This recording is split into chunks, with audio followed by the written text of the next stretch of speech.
And then the training for the team equity and daily spreadsheet. 30 minutes.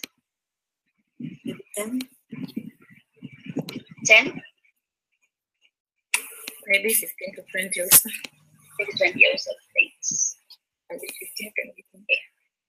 Next, selling me calendar shift, training also.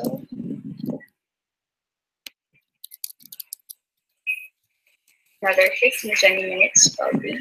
Oh, hey guys, there's one super important item I forgot that we need to prioritize. And there's a proposal for a new recruit for the Sonic team, and it would be an advance. They want an advance of $375. So if we could add that in here, that would be great.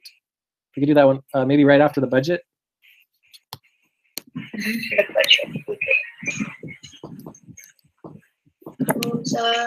And we should probably be able to do that in 5 minutes. Okay, thanks, Jay. Proposal for Sonic team recruitment, correct? Okay. And then we have the selling me calendar shift training for 15 to 20 minutes, and then hard stop client work. Yeah, we need clarification on this. Probably 5 to 10 minutes. Yeah. And then concern on the accessibility of docs. Also probably around 5 to 10 minutes. And then lastly, group or team goals and priorities. Also 5 to 10 minutes. Everything okay, guys? Well, I just want to note that it's possible that we're prioritizing the equity spreadsheets higher than maybe some other possible priorities, and that could take a really long time. We could just try to give an overview of just starting it to at least introduce it quickly, since it's been so long that we've been wanting to do it and it's so important, but it's not necessarily an urgent priority. But it would be good, you know, obviously it was an urgent priority, would have done it long ago, but, you know, yeah. So if there's anything that needs to go before it, that might be good. Otherwise, maybe we should just try to keep it to like, you know, 5 to 10 minutes and just do like a initial introduction. Okay. 5 to 10 minutes. All right. Everything okay with you guys? With these time caps? Yes, it's okay for my side. Sorry, Abdul. Yeah, he said it's okay from his side. All right, good. Okay, thanks. All right, so we can probably start now. The topics. We can start with the sextant budgets. Yeah, since Jay's around now. Okay, Jay, can you walk us through this? Well, let's start with the question. Yeah, sextant budget. What's the question? Yeah, the questions were about the income. How are we getting the data about that? And then how is it kind of different from the existing way of doing our budgets? Yes, that's like the more general question revolving here, sextant budget. Cool, well, let's definitely start with the AustrAsisa budget. So can we link that to the notes? All right, horrible.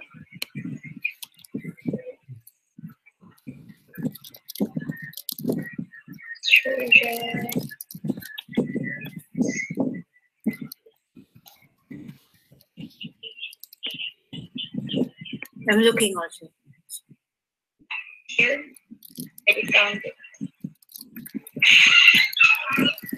I think we can count AustrAsisa budget on the verification budget verification spreadsheet. Yeah.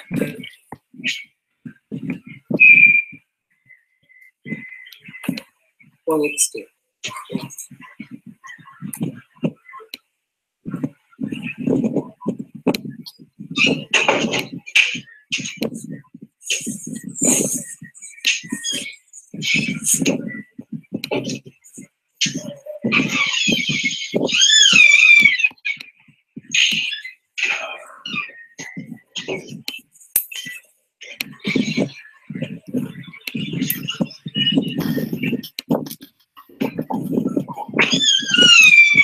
Just thinking it over.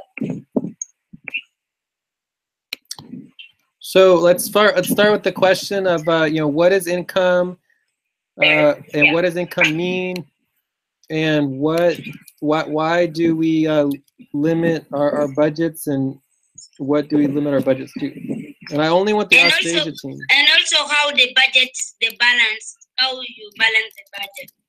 It's all the same question, but yeah, how to balance a budget. What is income? How does it define the maximum budget limit? So let's start with income. What is income?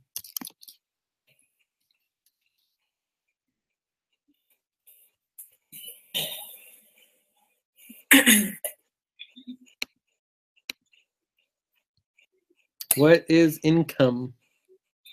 I think income is the money that's coming in. Yeah, that's a good concept, huh?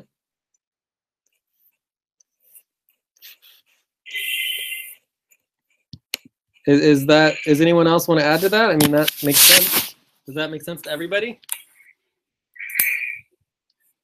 Yeah. Income is a certain amount of money which comes on maybe I can monthly say. basis. Were you finished, Asif? Yeah. Yes. Albina, did you want to add anything?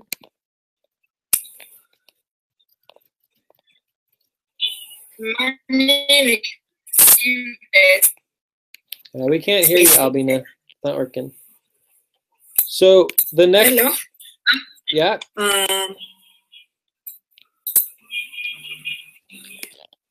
Income is all the forms of earnings that you receive.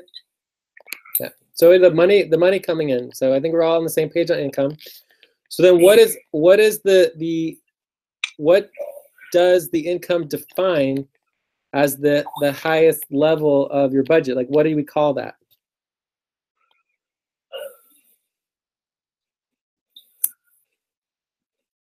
Come again, Jay? What do we call what the income creates? Income is the upper threshold of the budget. What do we call that?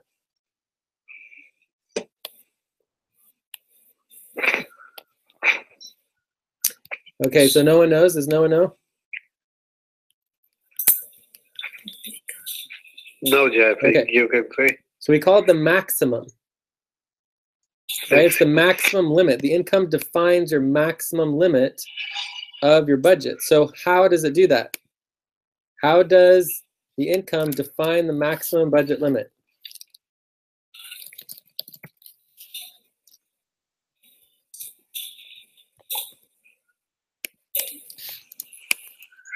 It is the total, total spendings in 1 month. Sure, but why does your income define the maximum limit of your budget? What happens if you spend more money than you bring in?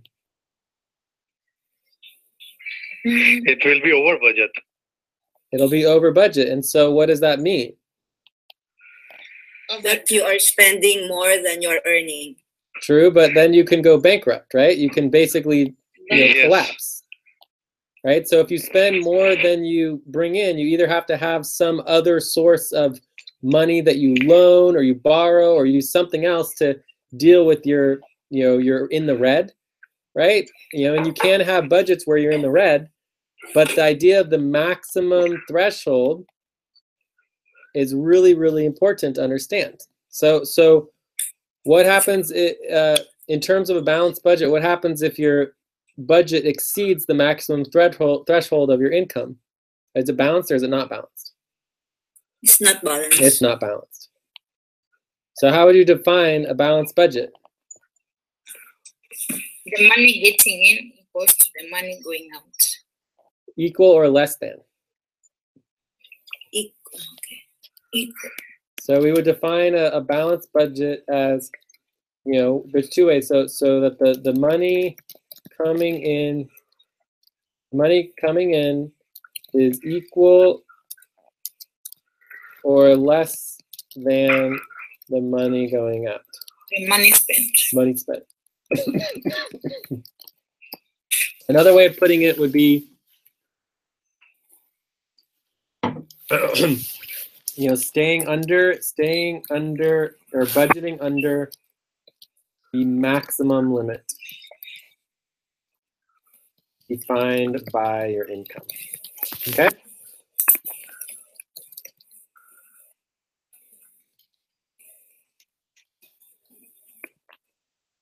That makes sense? Makes sense, yeah.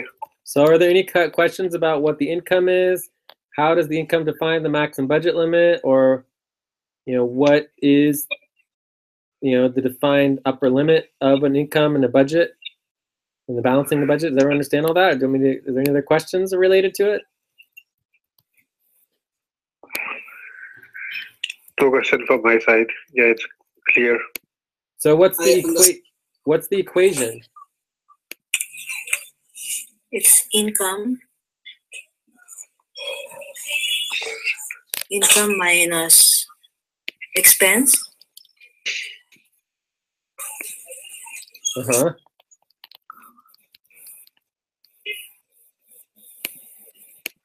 Income minus expense is equal to balanced budget. That's what I'm saying.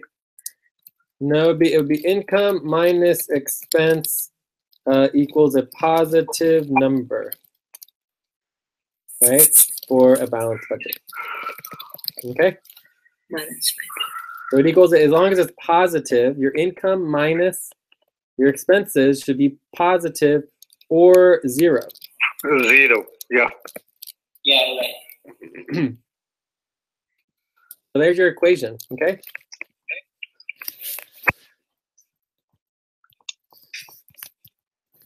So that's the simplest model. So let's get into the more complex things. Let's go into the AustrAsisa team doc and the budget. So if we go into the doc, it looks like you guys have a budget on your doc already. Budget for November, December 2017. By the way, this is also, now that we approved the Selene calendar, this is the 5th degree east moon month, otherwise known as a moot. You can either say moon month or moot. Okay. So the November, December budget will be equal to the 5th degree east moon month. So,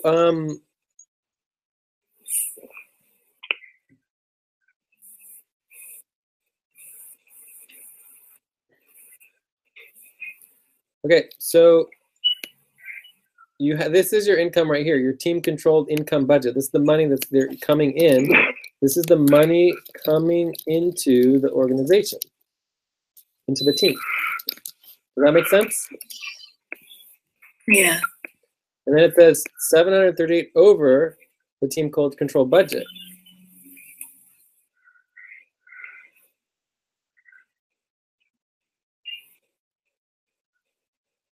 So bottom line, the recruitment budget is separate. This is a separate budget,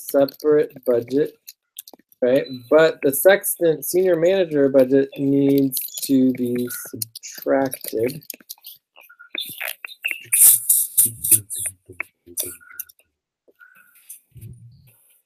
And you can subtract this before team and / public budgets. Does everyone understand the team and public budget? Or can you explain that again?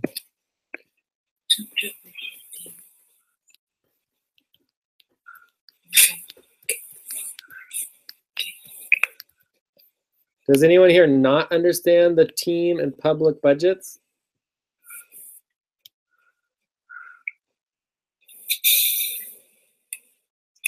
Just to clarify, Jay, so with team and public budgets, this means that the team can only use the team budget and never touch the public budget, correct?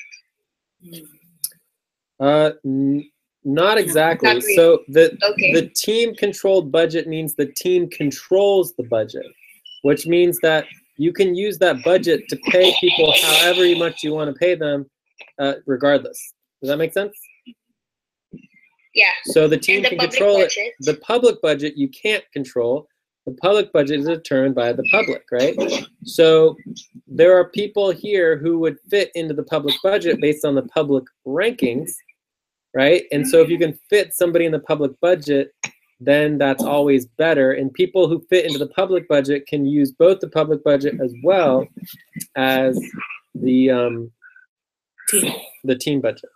Whereas people who don't fit in the public budget can only be part of the team budget. Thanks, Jake. And that creates a balance of power so that, because if you only had a team budget and the team controlled all of the money and all the budget, you could just endlessly increase your own pay and not hire anybody else, right? And then there wouldn't be any public accountability. So because we're accountable to the public, it creates a situation where the public get to determine how much is a reasonable amount of pay. Okay? Hi, Jay. Yeah. One question. So, recruitment budget and the public control budget, these two are the different, right? Yeah, the recruitment budget is separate and different. Okay. So as we hire new people, it doesn't directly affect the team budget immediately, right? We can hire them out of the recruitment budget to recruit people to support the team, right? But if they can fit in the team budget, that's always ideal. Okay.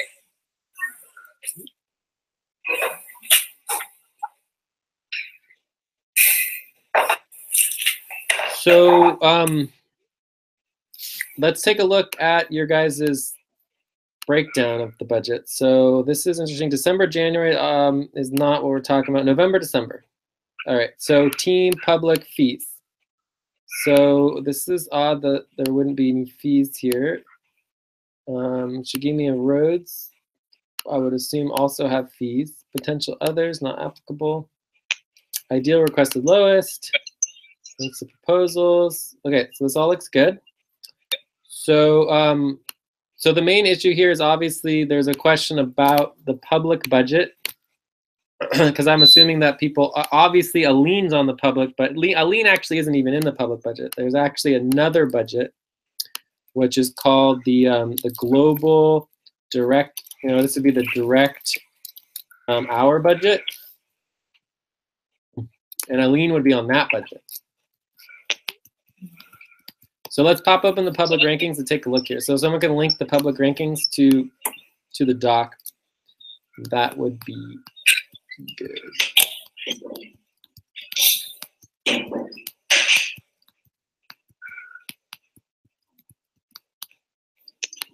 So basically, this is not an easy budgeting process, right? This is a major challenge to budget things properly. And we're just going for the full spectrum of budget processes, and we do very high level budgets because we're not an organization. We're a network, right? So that creates a lot of if you're just a single organization, you create a single budget and you have a single thing, right? But as soon as you have multiple clients, every single client creates a potential different budget income stream, and every income stream can be looked at differently based on the criteria and the limitations of what that money can be spent on. So different clients can have different restrictions and different options for how their budgets are dealt with. So we're going to be dealing with that immediately right off the bat, right? So we have different income streams and what that money can be spent on. So let's start by going over that real quick, okay? And then someone can link you linked the public rankings, great.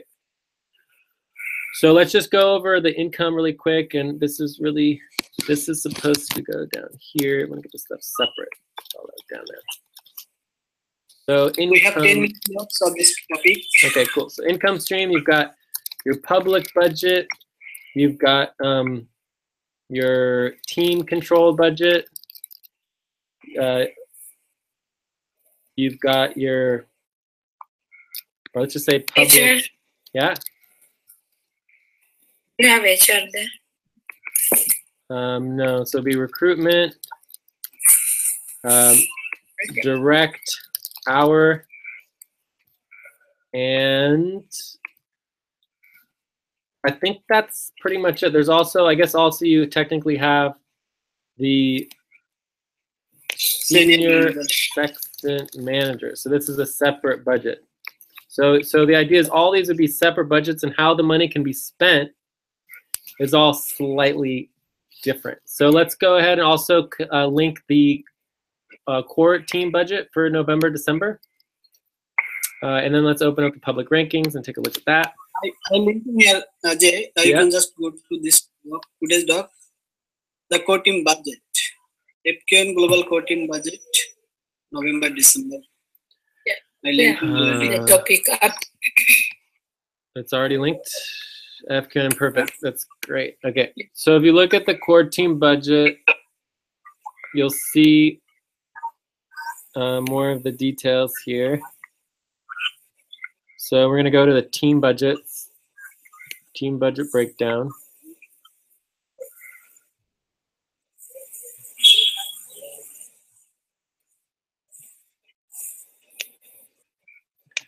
All right, anyways, let's not worry too much about that. We'll get to it. So some of these are changing a little bit though. So this has the actual numbers. So that's helpful to see. You can check okay, here we go. budget break. So we're at 120 East degree sextant East Austrasia. So the global direct hour budget is 300. So we can note that here, 300. We have 700 in the team control budget. 700. The public's going to be 300. The recruitment budget is 500. Although you can cut this, you can cut down to 400 if you want to get an extra $100 somewhere. Whoops. The recruitment budget, I don't know what the recruitment budget is. Someone will have to look that up. Ours is 700. Yeah. 700? 700. Yeah.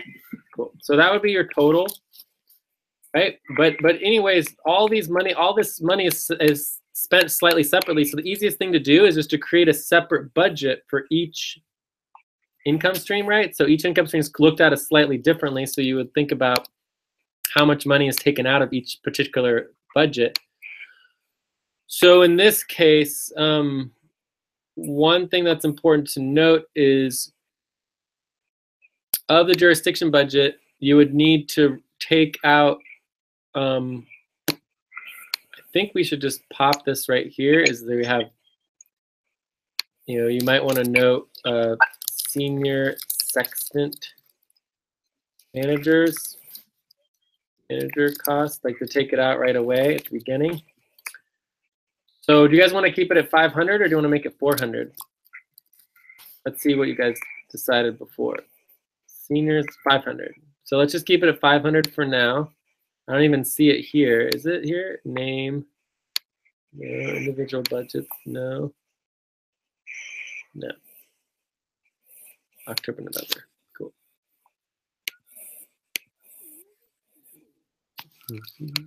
I think one of the teams did it to 400. I can't remember which one. And then Andromeda doesn't have a senior sextant manager.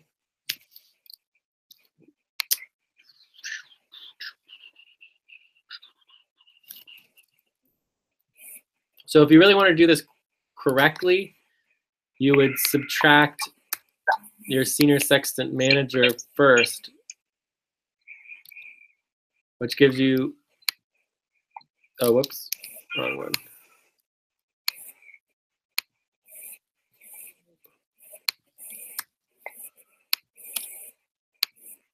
$350. Oops.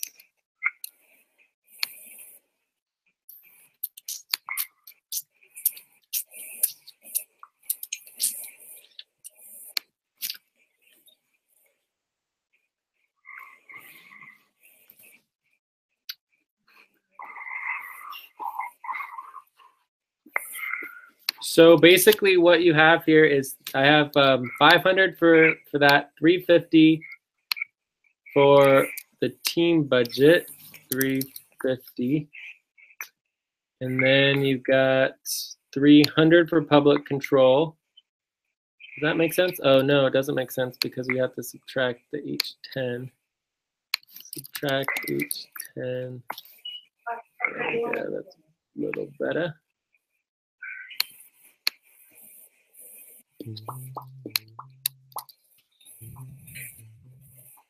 So this one becomes 150. That'd be the public budget. 150 public team, 350 direct hour, 300. Cool. So I think that looks pretty good.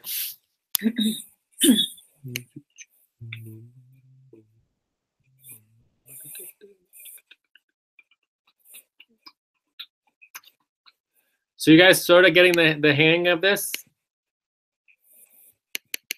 That sort of makes sense, or Yes. So this, Jay, how do we know which worker is charged under which income stream? okay, well that would be part of the public ranking. So in this context, we are in the 120 degree east. Let's make sure the 120 degree east is all there. It looks good. So the first thing would be going to the rankings, which would be actual money per hour rankings. And that would be Z to A. No, it's going to be A to Z. A to Z.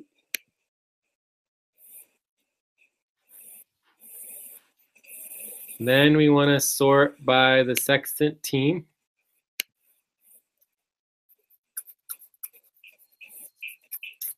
So then what we should get is we should get here in the 120 degree east sextant the ranking of the public rankings based on pay, right? So obviously everyone here would be in the public rankings. This person's inactive. Also, all of these people are basically like, you know, supported to be contacted and recruited, right? So the fact that all these people aren't getting recruited is problematic. What's going on here?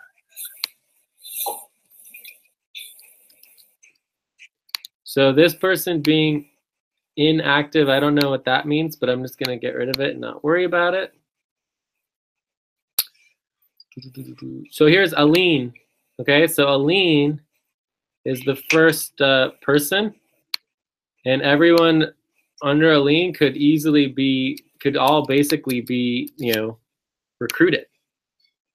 And all of these are, well, even going up here, $3 an hour is still a lot compared to some of the folks, but that's you know, pretty clear. So Aline would be in the public rankings. These people would be between the public rankings and not the public rankings. And Aline can actually be taken into the what is it called? The direct hour. Yeah, the direct hour as well, right? And that's why. Jay, what is it, the direct hour? Can you explain about direct hour? Sure. So in the HR divisions, we added a new division, which is the global direct hour. And it's $1,000 per month, right? Which is where there's $12,000 that is jurisdictionally budgeted, which means that each jurisdiction gets a different amount of money based on their needs. So in that context, you know, America's is much more expensive. For example, we're talking about hiring this person in the 180 degree sextant, the sonic sextant, for $1,500 a month, because it's just very difficult to find people for, you know, less money because it's more expensive to live in those parts of the world. So that's pretty much as simple as that. So the jurisdictional budget, it's the whole, all the jurisdictions. So it allows, for example, if we only paid for people in the US jurisdiction, we prioritize that, no one else would get hired, right? Because it's so expensive in your jurisdiction. So basically the jurisdictional budgets mean that your amount of money is protected, and someone who's willing to work for less money can't take away that money. Does that make sense? Mm-hmm. The global direct hour budget means that this is a free-for-all across the entire world whoever is willing to work for a smaller budget, right? We try to fit in more people, and so that it's a direct competition across the entire world. So right now, only people in Central Asia and Austrasia, specifically Aline, fit into the global direct hour budget, right? And that's also part of our new ranking system. So if we pull up our new rankings. Is it because she did not add the budget? Aline?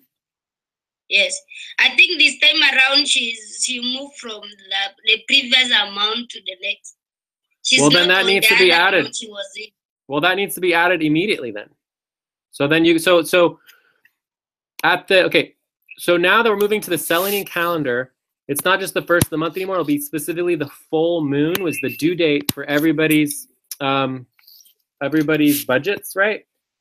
So what that means is on the full moon, and what used to be the first of the month, we have a new, let's see, so Firefox, Safari, Firefox, Google Chrome, Firefox. Okay, so we have a new responsibility, or it's not a new responsibility, we have a new date. So it's either the full moon or the first of the month is equal to the due date for changing individual and main buddy team budgets. Does that make sense? Everyone understands that? Jay, you got muted. You know, you Okay, were muted while you were speaking. Okay, so what I was saying is that on the full moon or the first of the month is the due date for changing individual and main buddy team budgets. That make sense? Yes. Yes. So the responsibility is that you update the active team rankings for individuals and buddy teams after the due date, right? After the budget due date. Does that make sense? Yes. So it's not a great, we have to get a better name for this responsibility, but once a month, so this would be a monthly responsibility, as soon as someone changes their budget proposal, it automatically changes their ranking. Yeah, I did that on ranking. I add all the budget for people who update their budget. Yeah, and so this would be. Say we should not add that until the budget is approved. No, it happens immediately upon the proposal. Oh, okay. Yeah, so this would be for the proposed HR rankings, right? So, but I think you're correct overall that it's the budget proposals, like the actual public rankings, right? This happens immediately, and then the public rankings is actual pay. So I think you're right that it is the actual pay for the public rankings, but there are three or four sets of rankings here. You would still update the lowest, right? The requested and their ideal pay rates on the public rankings as well. But you wouldn't change the actual offer per week rate. This is the actual, right? Right now we're doing requested, so you basically could change for requested, but this would be the part that you wouldn't change until it's approved. Does that make sense? Okay. Yeah. So overall, it's still pretty much fine, but yeah. So I think we're pretty good here. I wonder if Rhodes is still working with us. Yeah. So wow, it's lasting for a lot. All right. 2 minutes over of this topic already. Okay. So we're probably gonna do like 5 or 10 more minutes. So did we answer that question? We kind of got on a tangent here. Are we ready to get back to the budget? Yes, Jay. Cool. So I think that that's pretty much clear. So direct hour for now, that like depending on what we're changing here, if Aline's getting a new budget, let's see what it says. So Aline says 230. And if we go to the public rankings, Aline, it is 230. So I mean, it looks like that's correct, right? Yeah. Yeah, I just update everything, Jay, the people together with the offer. And also the new on the lowest and I did, but Abdul was saying you need not to update until people are approved. Yeah. I mean, I think that it's going both directions, right? So Yeah.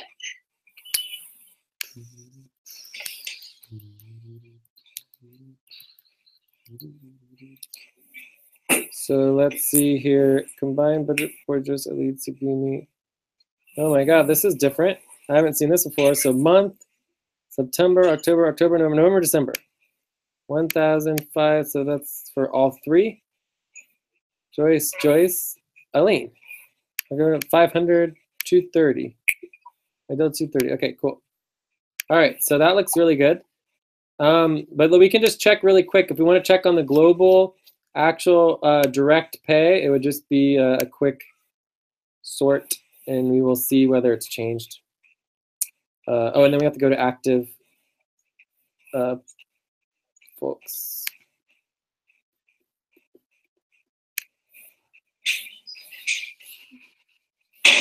So actually, I'm going to go ahead and sort the other direction. I think that helps. There we go. So here's our active team public rankings, personnel. And Asif Sultan Razoo is at the top, and Aline still number 4. So this looks good. This looks correct.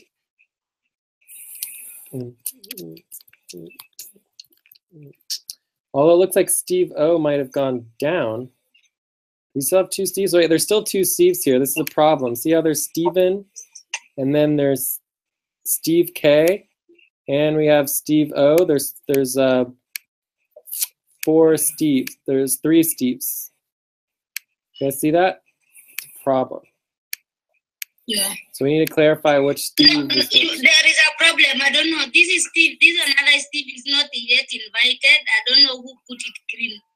It's not supposed to be green. Okay, but I don't care. I just need to know which one. Which one is not supposed to be green? Steve K and Steve O. These 2 is Yeah, correct. those are the only Steve we So have. this correct. one here is not correct? Yeah, Yes. that one is not correct. And let's see where they are. So it says Kenya, Nairobi. Yeah. So let's go ahead and make that blue. All right, so and then this can be green. Green, cool. So it's possible that Steve O might fit as well into the global budget.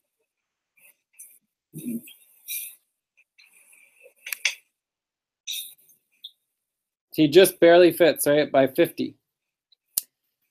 So he could potentially be a 5th person who fits into the global budget. And so those 5 people are ranked separately from everybody else who's in the jurisdictional budgets. And the boss is Asif Sultan. But when you look at jurisdictional rankings, it's different. No, for Asif Sultan, Asif Iqbal is not supposed to be there because he has 400. I think it's not yet updated. 400. This is 400? Yes. Wow. All right. Well, again, I would only update this when, like, I think it depends what you're updating. So for this category, this is the I just actual. update all. I don't know who removed from there because I update everyone budget and someone go and remove for Asif. Well, no, but I agree. I agree with Abdul that you only update this after the person's been approved. Like, this is their actual pay, not their proposed pay. The proposed pay is updated over here, lowest, requested, Yes. and their ideal, right? So you have your lowest, requested, Yeah. ideal, and then what we approve goes here to their actual offer. Okay. Okay.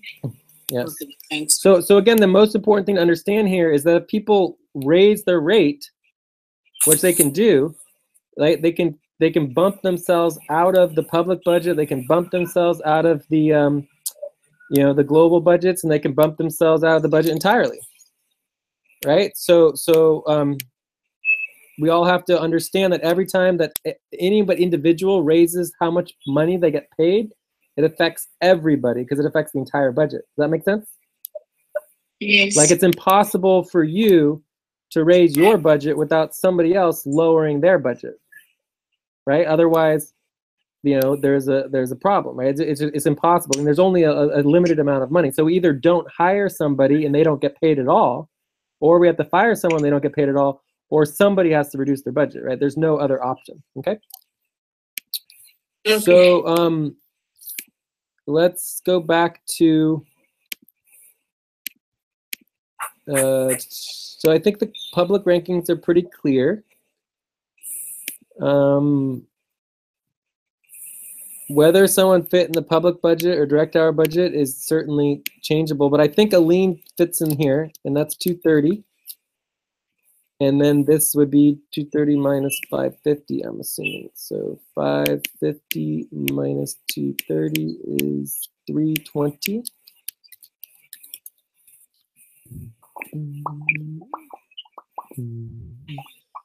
So then I don't, oh yeah, that's different. Okay, cool. So it's possible Steve O might fit. I think Steve O also fits in the direct hour budget, which is pretty cool. I think that's pretty much it, right? I mean, are there other questions? I mean, we could go through it a little bit more. Ideally, we could just finalize the budget and get it approved. I mean, that would be ideal in this particular situation.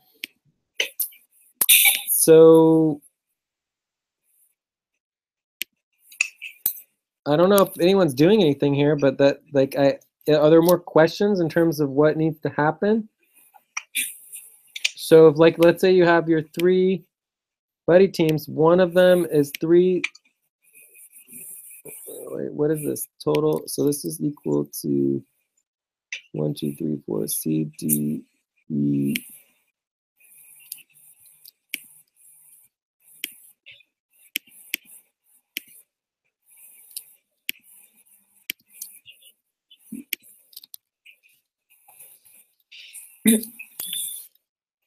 There we go. That's better. So it's 560, 562, 510. So the fact that Joyce and Aline fit between the team and the direct hour budget makes it so that they fit almost entirely into the budget. So that would be the easiest to get in to fit.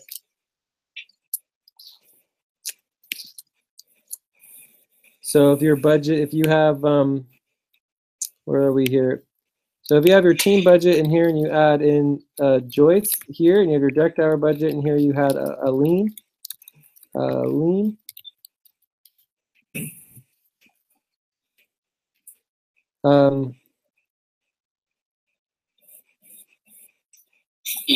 Your only other option is to reduce the senior sextant manager budget to 400 instead of 500.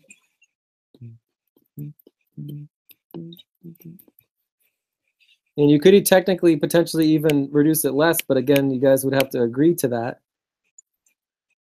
So, I mean, are you guys understanding what I'm trying to say here? Because I'm feeling that there's a lot of silence. You guys aren't doing anything.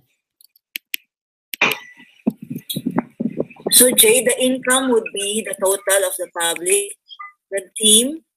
This is all income here. So let's if we add it up.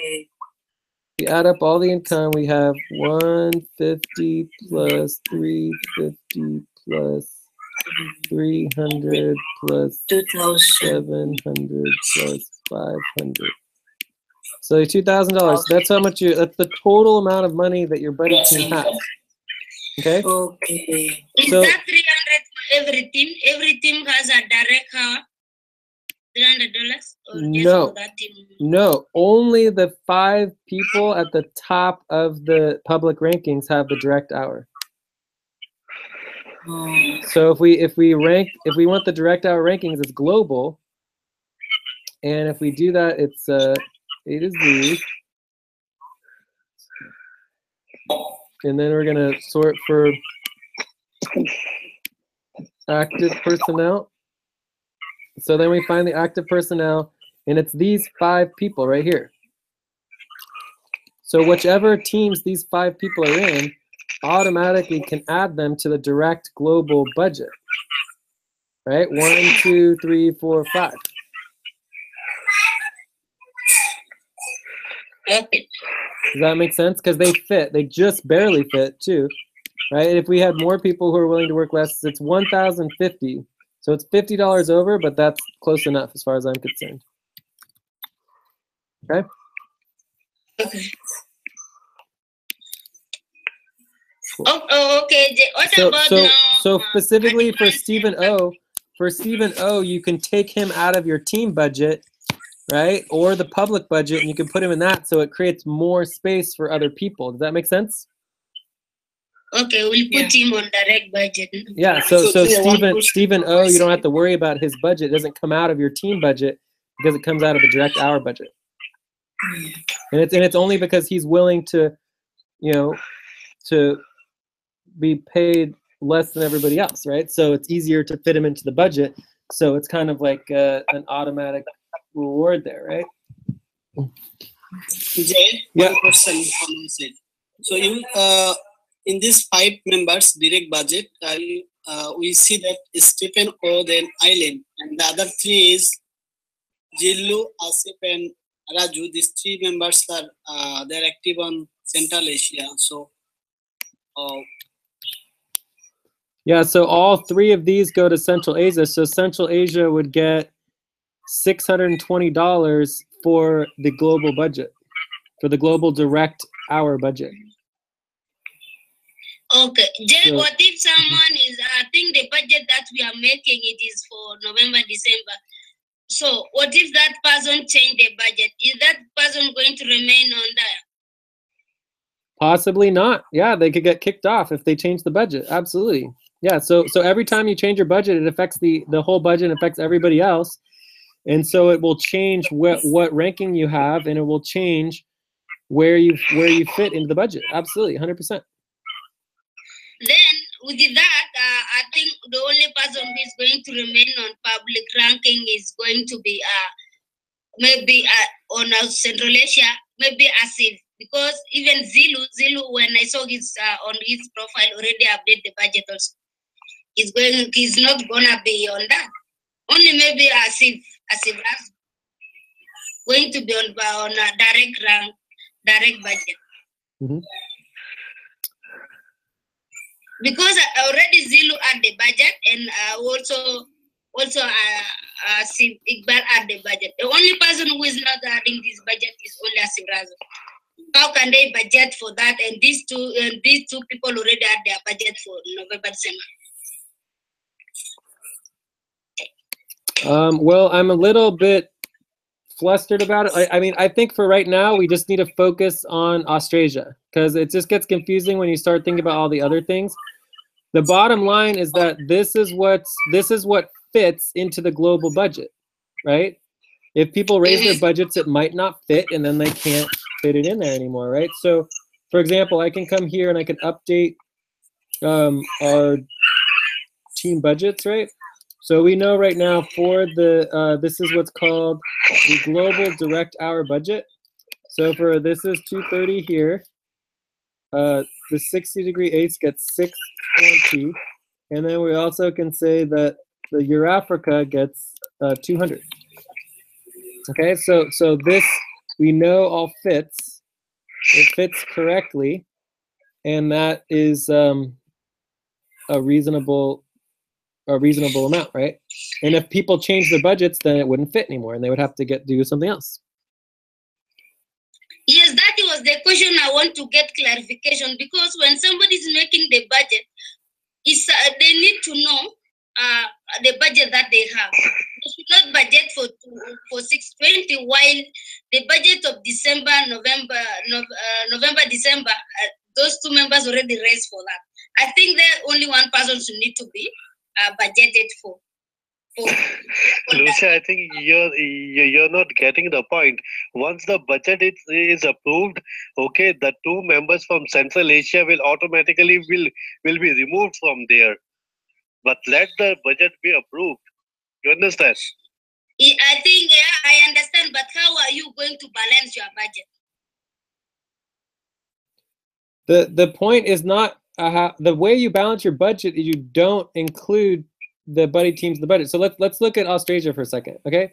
So Austrasia, we know for Austrasia that we have a team budget of $350, right? That basically is like 1 person, right? And specifically, we could say that it's probably going to be Joyce if we do it in a reasonable way. So you have one's at 560, one's at 562, is 510, but Joyce and Aline, one, they're active. Julie and Benji, it's like, are you kidding me? They're not really active. Rhodes isn't that active, right? Is Rhodes here? I don't think Rhodes is here, right? She's not here. So Joyce and Aline are the most active buddy team. Aline's currently in the direct hour budget. There's just no question that they should be prioritized above the other people, right? They have the best buddy team in my perspective, right?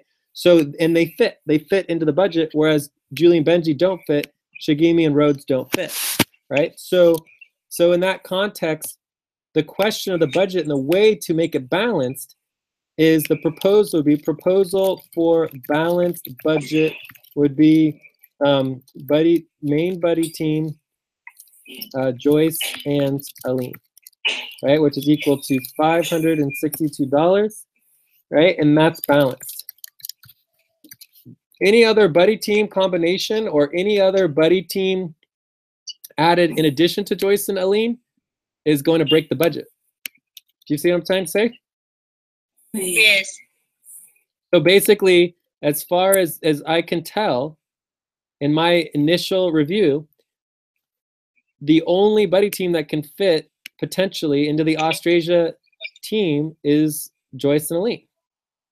And so the only way to make a balanced budget is to say that buddy team Julie and Benji and Shigemi and Rhodes don't fit, period. So then the question is, okay, well, what happens to the other buddy teams that don't fit, right? What do you do? What options are there for buddy teams, you know, main buddy teams and provisional buddy teams that don't fit into the super team budget? And option one would be to ask for more money from the other teams, right? To reduce, you know, reduce the budget until more people fit. Right, like we could look at the budget here. So requested ideal. So look right here between the request and ideal, there's a little bit of a, you know, a shift here, right? There's $100 there.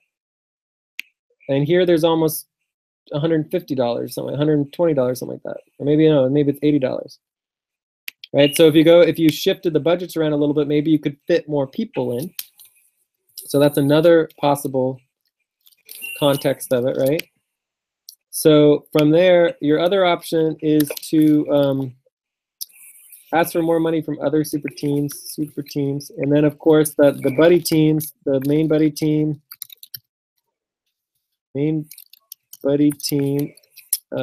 or provisional buddy team can request to be added to other super team budgets. Okay. So let me give you an example of how we did it. So in order to do the Andromeda team, the Atlantic team, and the Cobalt team, the Andromeda team started with $0, right? The Andromeda team had no money at all because they're a duodecant, they're not a sextant. All the money goes to the sextant teams. All the income comes to the sextant teams. So the Atlantic team was willing to give $500 to the Andromeda team. The Cobalt team started with $2,000 and gave $1,250 to the Andromeda team, right? So the Andromeda team ended up with $1,750 The Atlantic team ended up with 1,000, and the Cobalt team ended up with 750. Does that make sense?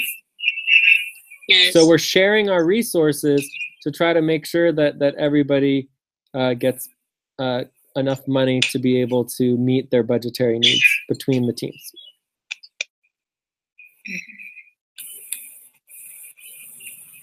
So let's make me understand by saying Alan and Joycey that the one fits in the budget and other members they don't fit in the budget. How will someone know that? So Julie and Benji is $560 for the team budget, right? So if you go to the team budget, there's only $350. So if you add Julie and Benji, it would be over $200 short, right? Then if you take Shigimi and Rhodes, it's $510. So you add them into the budget, again, it's almost $200 short for the team budget. So the reason why Aline and Joyce are prioritized is because Aline is in a direct hour budget or the public budget. So her budget is the lowest costing budget, and therefore it fits into the total. Does that make sense? Yes. Whereas Julie and Benji and Shigimi and Rhodes don't fit. But in that money, you did not subtract about back pay for their advances.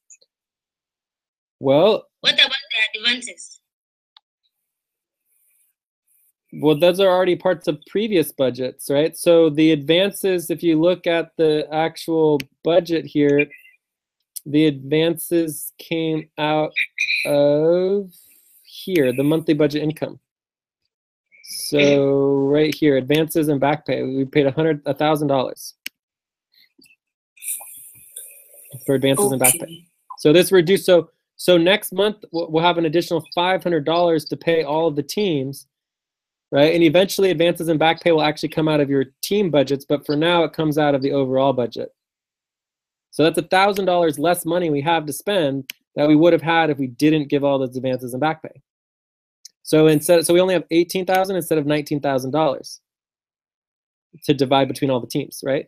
But again, the overall team budgets, the problem is not the money, right? There's plenty of money. We have, it's over like $7,000, $8,000 between all of the teams if we add up all of the money.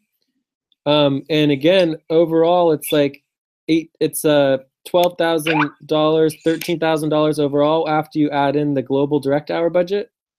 So the money is not the problem. The problem is just how do you add it all up right and get it into the right team so that everybody can be included and that all the team budgets are add up correctly, right, as best as possible.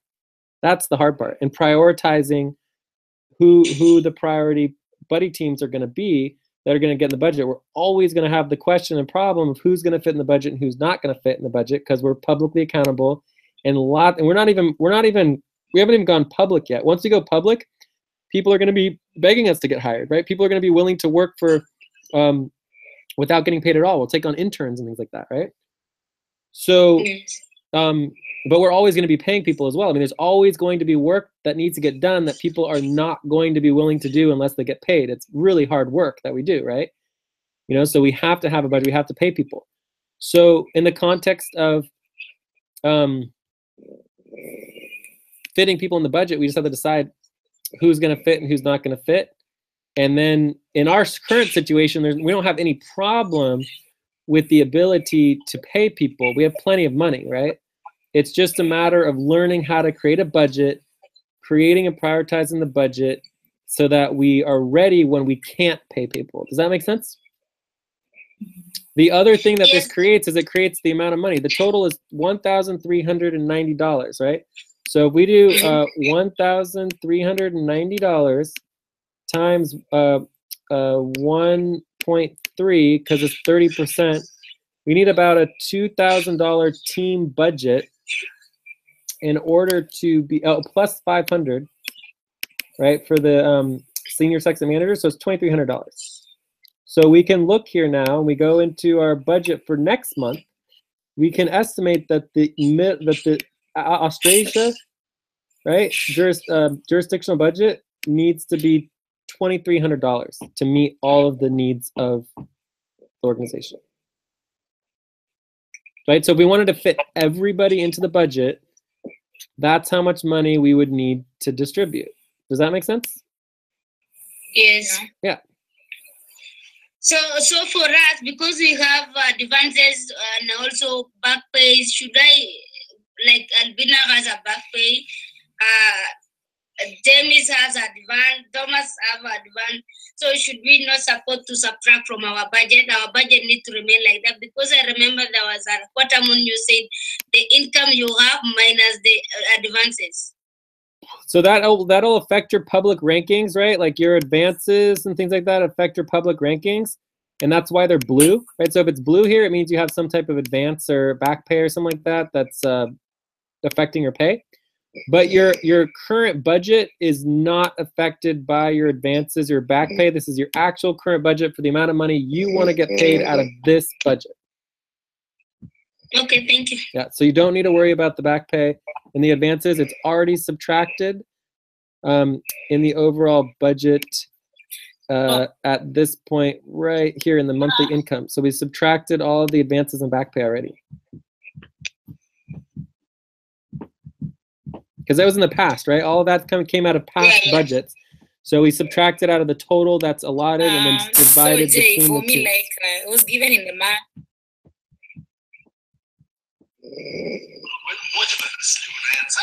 Aline? Jay? Yeah.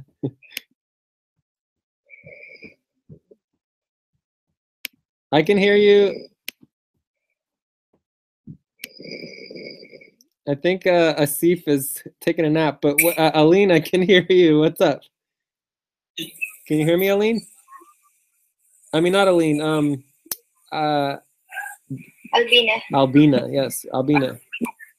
Yeah, I can hear you, Jay. I was asking, so how long is it going to be included on the public ranking? Because I was given the month of August, September, and the amount is still recurring up to the. We have a calculation. It'll be a percentage over 6 months. So like, you know, the next month it would be like half or whatever, and then it would, or maybe it would be 2/3 and a third, and then it would slowly go down. But and then after like 6 months, a year, it would completely disappear. Yeah, at least it has to reduce, not just to continue with the same amount. So I'm like, Absolutely, the amount is just like, it's supposed to reduce. Yeah, it's supposed to reduce, definitely. So like, let's say you had your previous month, so that this month, like, let's say you had 400 last month, and then plus this month was 300 or whatever, and then that would be 700, and you divide it, and the average between the 2 months would be 350. Okay. Yeah, so it'd be like an average of the months from your highest previous month up to like a year or something like that. So okay. you just average. Thomas, because he took an advance and that person is paying the advance, it's also supposed to reduce also according to someone who is paying the advance. Once they pay back their advance, it doesn't actually increase his budget, so it would go back down. So advances don't actually count against your total budget, because it might, but no, it does. It does because it does count, because it's they can pay their advance off with back pay, right? So, but if they pay their advances off with their front pay, because they can pay their advance off very, very quickly if they just do more than the 10%. So it gives them an encouragement to pay back their advance quicker, because then that will increase their rankings. Right, so the faster they pay back their advance, the quicker their rankings go. But with that advance, do they increase their budget? Can they increase their budget?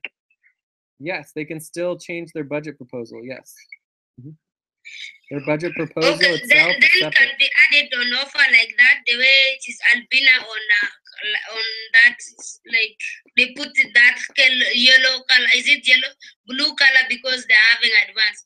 For how long are they going to be on that? Again, okay, Jay said like for my case, Lucy, it's supposed to reduce by amount. So it disappears maybe after 6 months. So it has to be calculated as it reduces. not the same amount. You are just adding. It won't make sense. It won't even end. So you have to adding. We just add the way it is. It is not. We did not know there is a way we can reduce. No, you don't say you people adding. No, we just put it the way. We did not know the formula that maybe is supposed to be reduced. So yeah, the formula will just be an average of the months going back to your highest paid month, right? So as long as you're getting paid the same or less each month, your pay for that month is all that, you know. Wait, no. As long as you're getting paid the maximum you've ever got paid for that month, then that month is your highest paid, and that's what your total is. But if you start reducing your pay, then the reduction is an average of the previous months, you know, up to like a year, and then it just goes off, and it's like whatever your current pay is. Okay. Okay. But every time you raise your pay, how can we calculate the total? Let's say 350 plus. So you take the highest month, which is like 350 was how much you got paid with the advance? No, what she's requesting for this month. Okay, and then what did she get last month? Last month, 300. This is the $500 total? 300. That's 300. We calculated for the last month. But I have here $500. We with just the update the budget. So the last month is 300. Plus the $200 advance is $500. So I don't know about the 5. That's why I'm asking. Well, this is the idea of adding. It's adding your back pay plus your total pay. You got paid $500. No, I didn't. It was a one. What?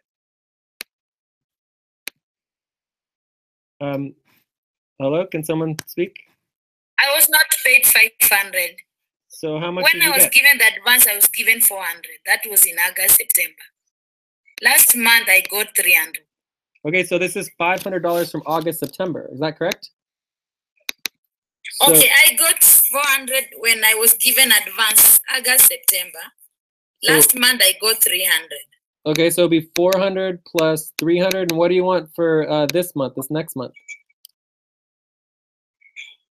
No, August, September is 400. So I don't know where the 500 is coming from. Yes, he's asking what do you want for next month. He add 400 for August, the one you get.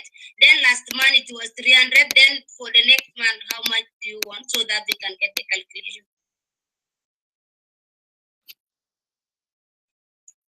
Okay, well, let's just do the 2 months that you already did. If you divide by 2, that would give you $375.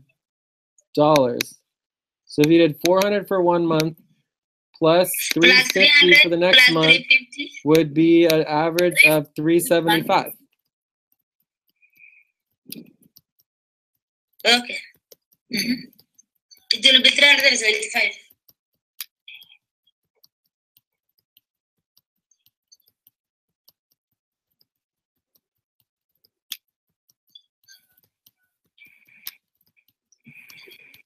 Jay? Yep. Yeah, okay. Yeah, so I think it would end up being 375, and it would just need to be double checked and verified by just verifying how much you were paid, how much the advance was, adding it all together, making sure it was really 400 instead of 500 or whatever, and that's easy to double check. So, and then you just average it between the months. Yeah. I think that works. If we change it and I made a mistake, it's fine. 400 plus 300 plus 350. 350 for which month, Lucy? We are calculating The for one the you month. propose for the next month, that is why he's asking for next month. The Yeah, one so you for need next to be month, paid for next yeah, so if you got 400 the first month, which I think is 200 plus 200 plus 350 for the next month, We calculated plus 350 for the month after that, and you divide it by 3, it would be 366. Does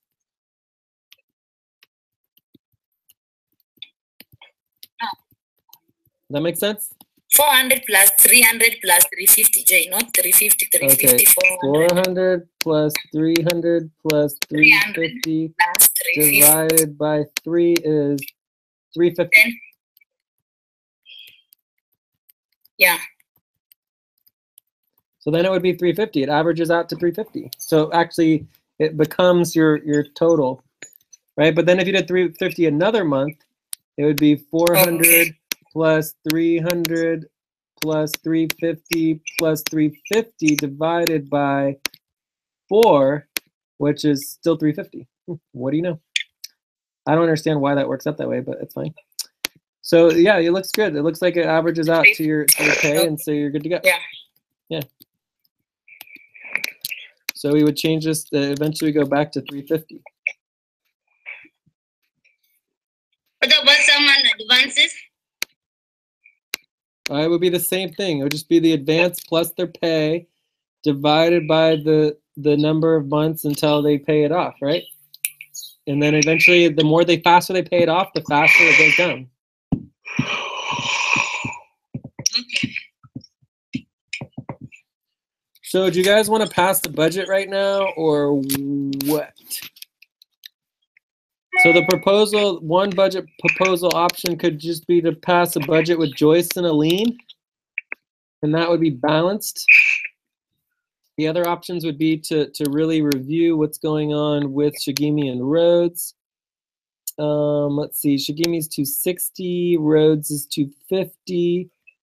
I'm assuming that's 15, 17. I'm assuming they're pretty close to public rankings, but we could double check. Is this, yeah, this is correct. Oh, no, it's not.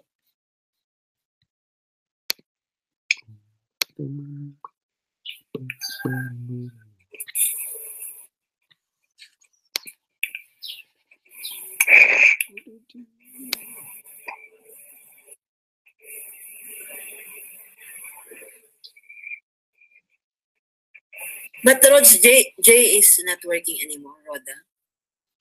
Rhodes isn't working anymore? Yeah. So why would you guys want to keep Rhodes in the budget if she's not working anymore? We didn't include her for the December, January, because that was the deadline for that was last November 1st. No, guys, you guys are mixing up. Yeah. You guys are mixing up. Shigemi, you're mixing up the budget deadlines and the actual creation of the budget. So the deadline is to propose your buddy team budget.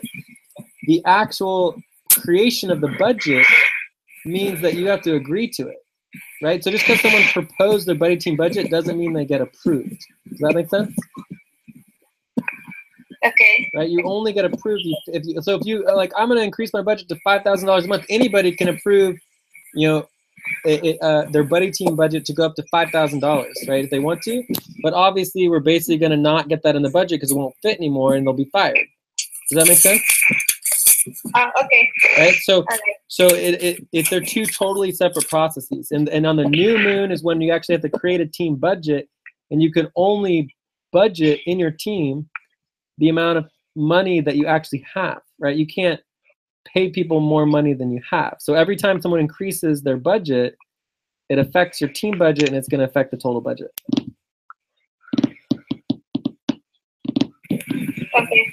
Does that make sense? So there's no guarantee at all who's going to get in the budget and who's not going to get in the budget, right? That needs to be decided. So one thing you can notice here with the public rankings, who comes after Aline, Benji, and Julie, right? So technically, Benji and Julie are the only ones who could even get into the public rankings before Shigemi, right?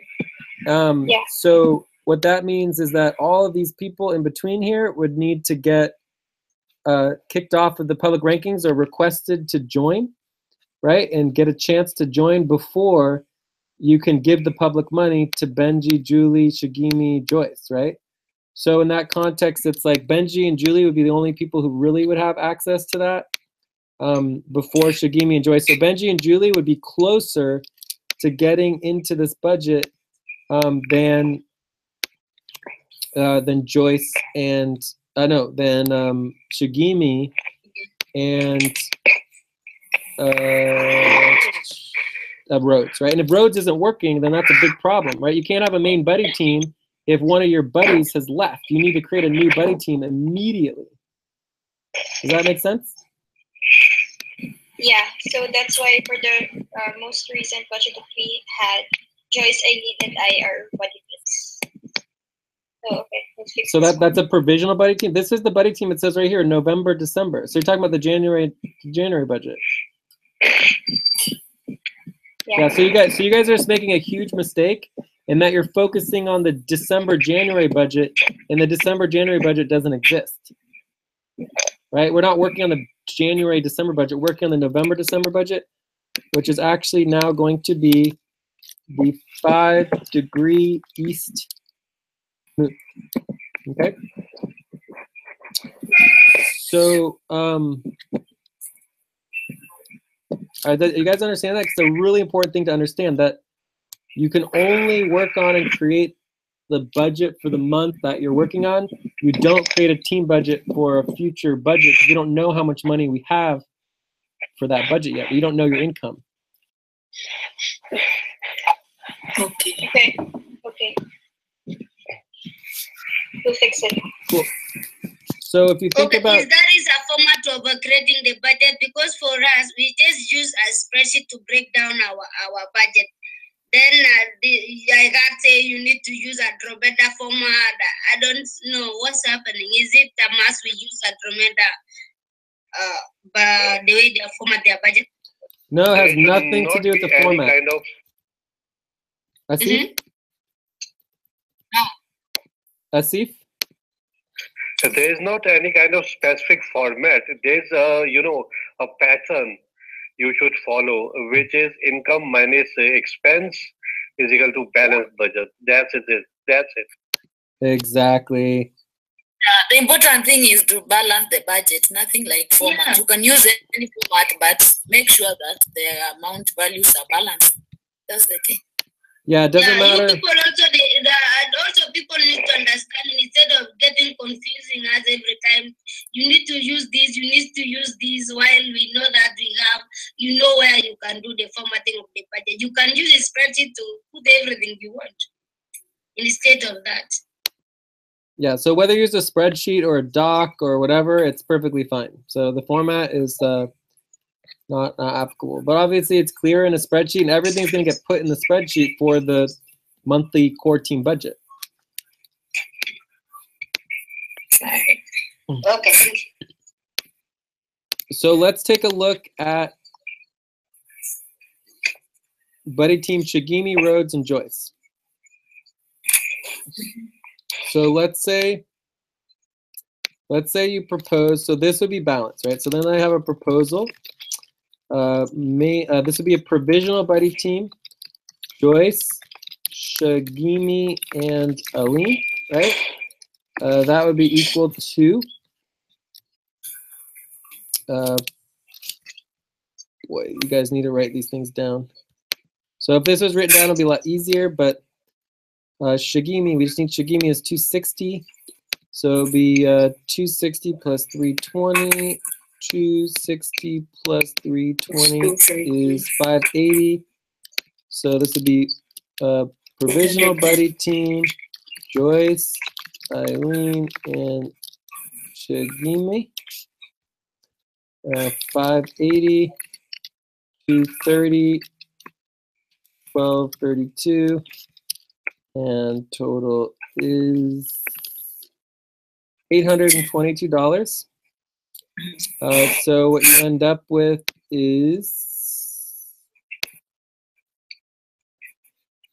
580 minus 350 is 230 over budget.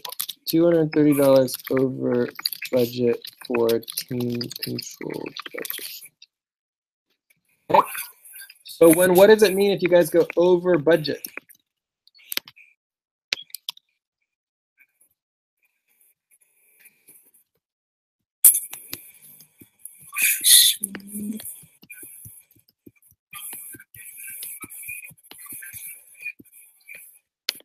Come on, guys. So what does it mean if you go over budget? Any ideas? If you don't know, just tell me you don't know. But come on, let's do something. No silence.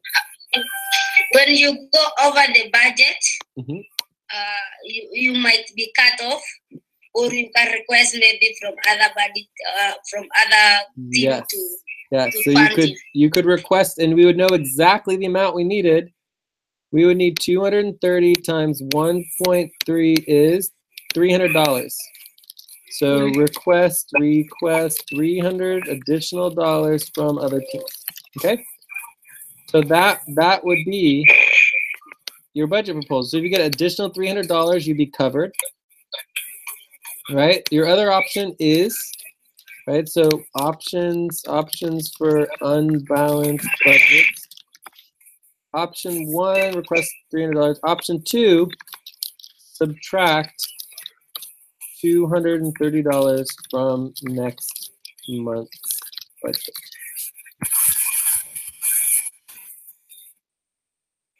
So, Jay, which system will you request the money? You know that you want to request. Yeah, how do we do that? And also, we can also like adjust the budget for the senior sextant manager, correct? Yes, you could get an extra $100. So that would be a third option. So you guys are being creative. You know, reduce senior sextant manager budget. And we don't want to allow people to just get rid of the senior sextant manager, because then people might not actually take on the shifts, right? So you need to keep some money in the senior sextant shifts, but that would reduce, the senior sextant managers would have to agree to that, right? That would reduce their budget. Senior sextant managers would have to agree. So, Jay, for this proposal, can't we get from the direct hour? Only Eileen can be charged to the direct hour.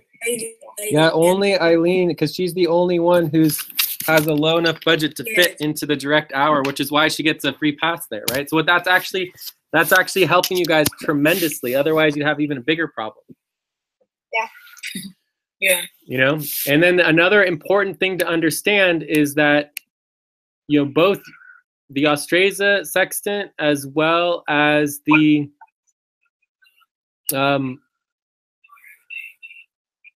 Central Asia sextant haven't been recruiting, right? So you guys have been here for a few months, whereas Steve O, if Steve O didn't fit in the global budget, he would fit in the public budget. And even if he didn't fit in the global or the public budget, he would automatically fit into the recruitment budget because he's new. So when you hire new people, you even have your recruitment budget to deal with the new people, right? Obviously, you don't want to spend your recruitment budget if you can help it, because then you can save it.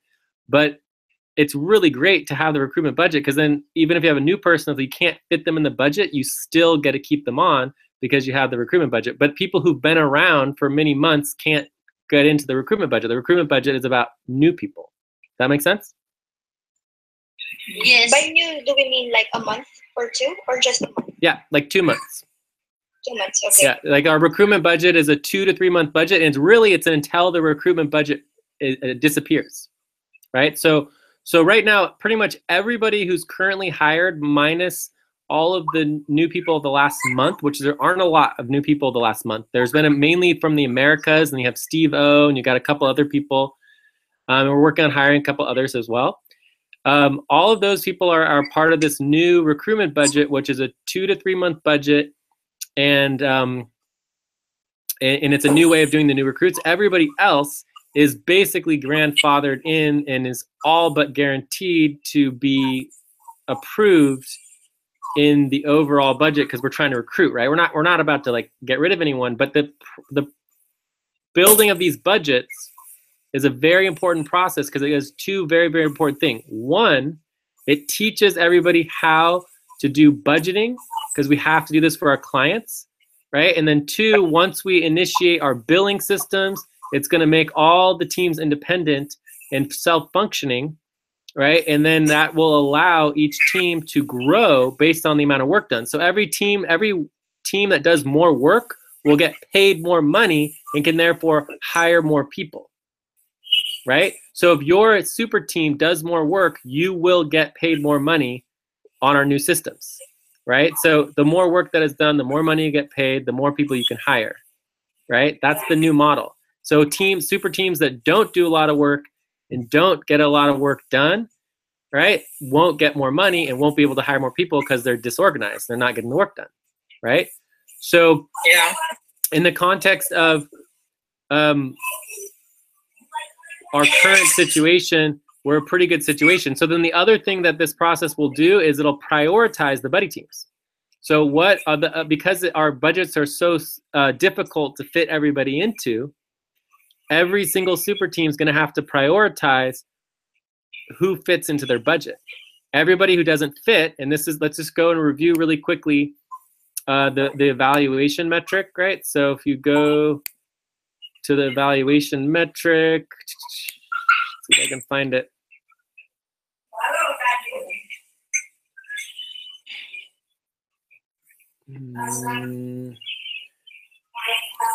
I don't know if it's here. Oh, actually, it would be in the budget. Yeah, if I go to the budget doc.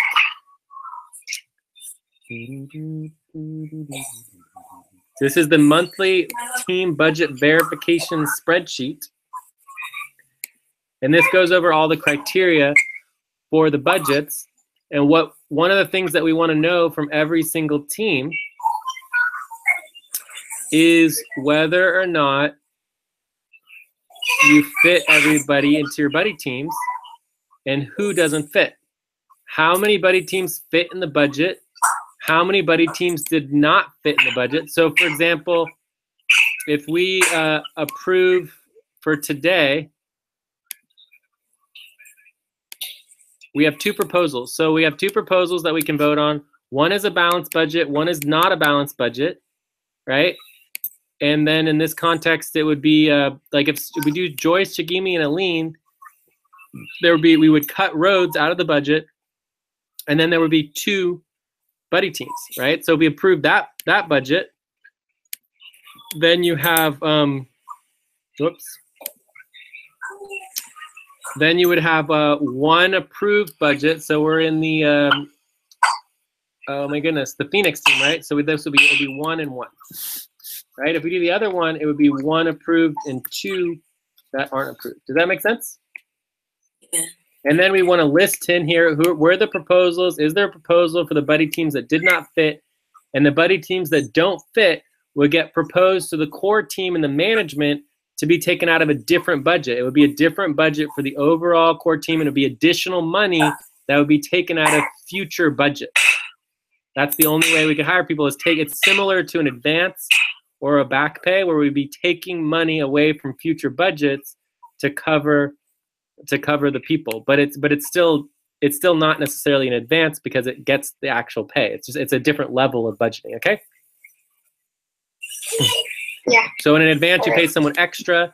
For this, you keep someone around and pay them the same amount.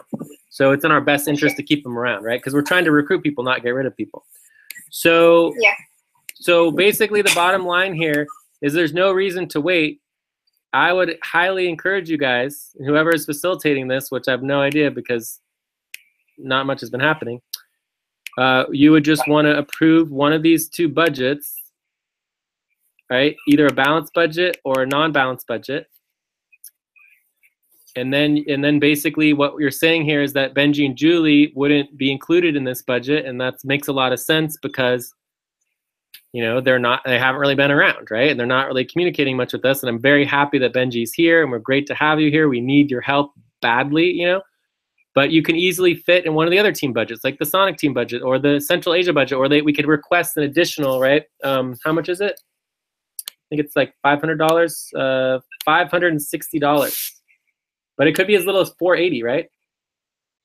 If you did, somewhere between $480 and $560 to keep Benji and Julie around time. So it'd be the $480 times 1.3 is $624. Let's just say $625, right? So keeping Benji would be $625 to keep Julie and Benji in the super team budget. Cool.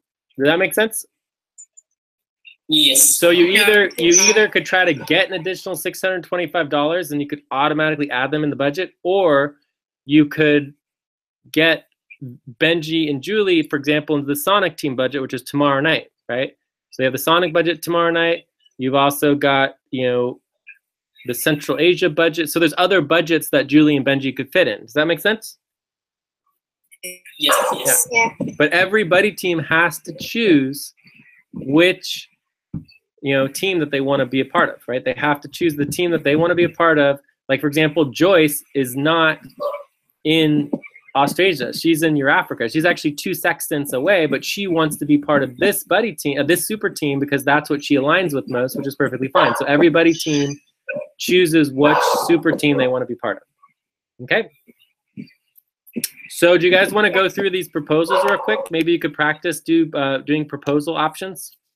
So it'd be option 1 and Yes, option yeah, 2. we can go with a proposal. And of course, there are other options as well. If someone wants to suggest another option.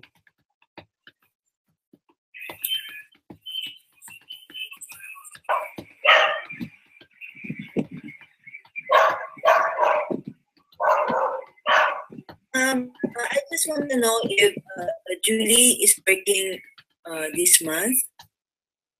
Benji? November, December, Benji? November, December? Yeah, or rather just is Julie coming back? Let's know if she's back to work or no. We start from there. Yes. Is he coming back within this budget, November, December? I will check it. I'll check it here. Yes, because if I not, think they propose already budget there. Maybe there is a probability she might come. We already have a budget proposal for December and January. I know, December, January only. but the question isn't about the budget proposal. The question is, is Julie planning on coming back to work at all, regardless of whether she's Exactly. Yeah. I think for them she will be not available. when? So November she's not available. For December, January, I think she will not be available. Still not available. Oh, still not available. So we'd be looking at more like January or February next year. Yeah, maybe. Maybe. Okay, yeah. So, I mean, there is a possibility there for budgetary reasons for Benji to find a new buddy, right? And that Julie would be taken out of the budget if she's not planning on working. There's no reason to have her in the budget, and so therefore, she can just add herself back in with the buddy team, next year, right? And of course, it would need to get approved, just like she needs to get approved now. But if you got a different buddy, it might be easier to fit you in the budget. Also, you could work on recruiting a buddy too. Like there's plenty of people that you could recruit. That would be a great addition. Or you can find an existing team member. I think we have, she has no buddy team. Yeah, maybe we can make a buddy team. Yes, I'm thinking too. Okay, well, let's take a look at that real quick. So there's another option. So option 3 is main buddy team Joyce and Aline, and plus Aline. provisional Aline plus provisional buddy team Benji and Shigimi. So again, Shigimi would need to agree, and they would need to come to agreement to create a main buddy team, but we can put them for budgetary reasons as a provisional buddy team just for the budget, right? So let's see what that would look like real quick. So one thing that we could consider is we could consider the fact that Benji is next in line in the public budget. So if you look at Benji's is at 280, right? So this would be $280 in the public budget. This is provisional buddy team Benji and Shigemi.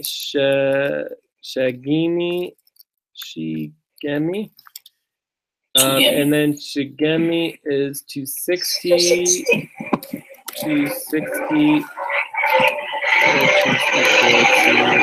540. And then there is a fee here. We don't know Shigemi's fee. I'm assuming it's I don't know. And then the other one is $6. So this is probably around $10. Okay. So I think that's pretty clear. So let's see what this will work out. So it'll be 560 plus 320. No, 260 plus 320. 260 plus 320 is 580 minus 350 is exactly the same amount. And the public budget is 120, so that'd be 250. So it'll be the same amount, 230 over team budget plus what was it? 280. 280 minus 150, 130. Plus 130 over public budget is equal to total of $360 over. So basically your total will be 360. Yeah, that would be the same. Yeah, that's fine. So there's your option number 3.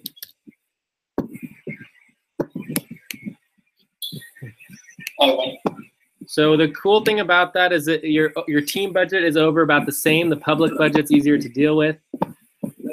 And the only other issue regarding that, well, that's pretty much it, yeah. And then that gets both buddy teams in.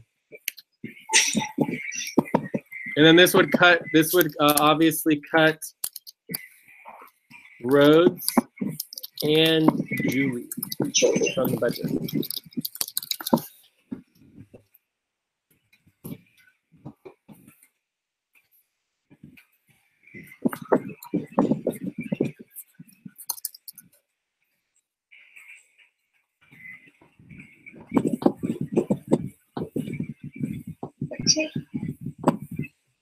So whoever's facilitator would take us through the options and get us voting, unless there's any other options that anyone can think about. And again, the way to avoid cuts next month, right? To avoid cuts next month, you would need to request, $360 to $450, or subtract, whatever, et cetera, et cetera, et cetera, et cetera. Okay. So you either could bring in more money to cover the budget cost, the budget overage, or you would subtract some more money from the budget, from next month's budget. I guess that's your only option. You have to bring in the money. Yeah. But there's a lot of places to bring in money, right? So the other options for bringing in money could be your Africa, Middle East, and then there's also the Sonic team. The Sonic team is $1,500, and there's no budget for it yet.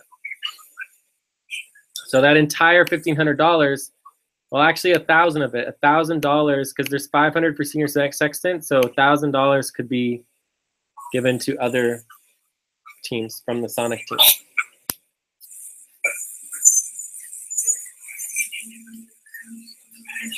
Okay. So Jay, how can we request from the Sonic team? How can we what?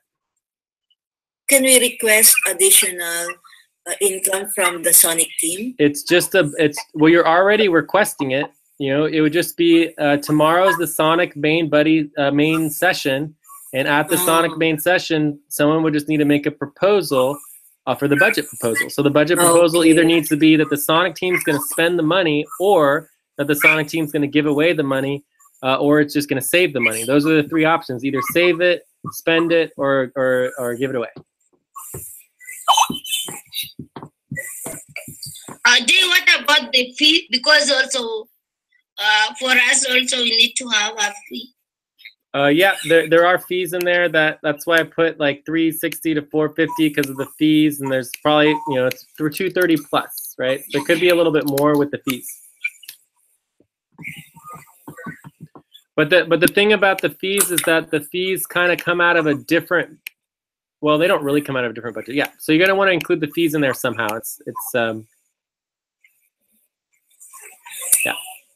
Yeah.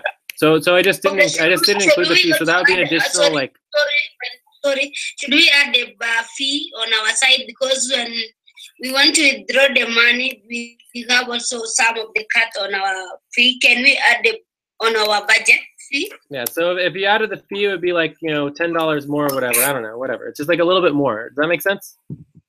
Okay. Yeah. So maybe it's 380 instead of 360. But the point is that generally speaking, it's we know the costs that we're talking about, and we could calculate it exactly if we spent the time. But it's like, who cares, right? I mean, we got to go to bed. We have other topics to discuss that are more important than like the exact pennies of the fee. Yeah, but the main thing is like, which option do we want to go through? Depending on which option we want, it'll affect the budget, and then we will know what we have to deal with moving forward. Okay. And you could still propose Rhodes and Julie to be a provisional buddy team that could come out of a different budget if you wanted to. But again, Rhodes and Julie, if they're not working, there's no need to do that. Okay.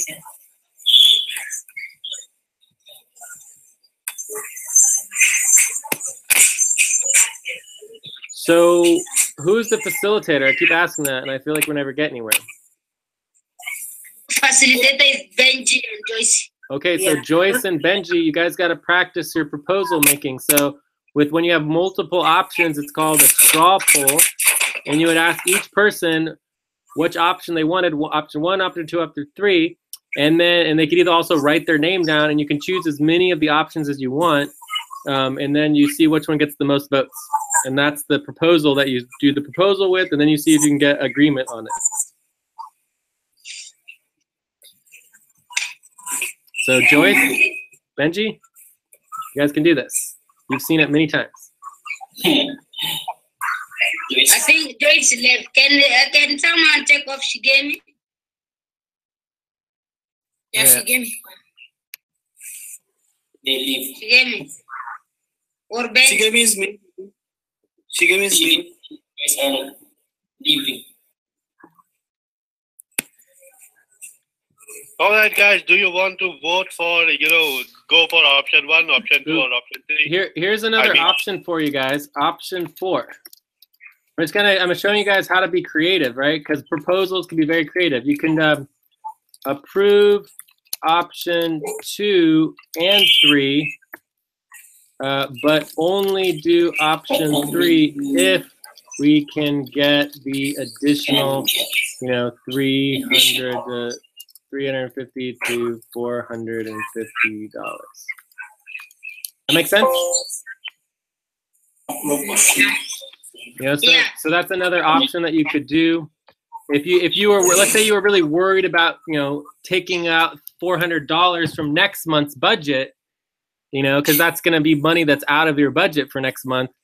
You would, if you had a concern, you could do that, right? So then now people can vote on all 4 options. So Asif, you said you're going to take us through the options and let people vote. Unless there are any other options that people have? Okay, guys. So do you people have any other option in your mind?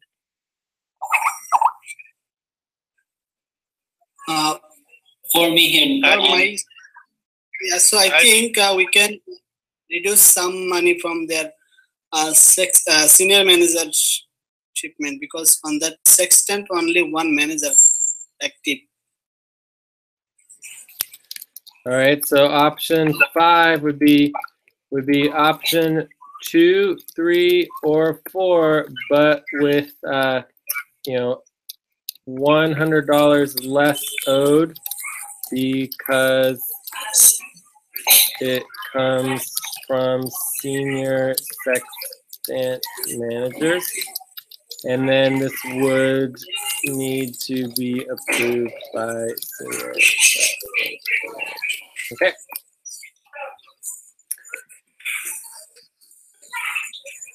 So the important thing about this is option 5 can be with options 2, 3, or 4, right? Mm-hmm. Yeah. So and there's one more option 6 that you can give me $400 for your section manager for next month if you people like. You can give me $400, please. Are you making a joke, Asif? What is it? Asif, don't play. That we just option 6, give all the money to Asif, right? Yeah. So anyways, we can vote however we want to, but it has to get agreement. All right. Asif, you ready? Yes. Okay, guys. Joke apart. Okay. Now we have got option 1, 2, 3, 4, 5. So and 6. Which option? And 6. No, and 6 also. So which option you people are going to go for? So just go ahead and call out the names. Asif, you want to start with me or what? Yeah, Jay. Yeah, please. Can you, G? Okay, Yeah. so I'm gonna vote for option. I'm gonna vote for option 2, 3, and 4.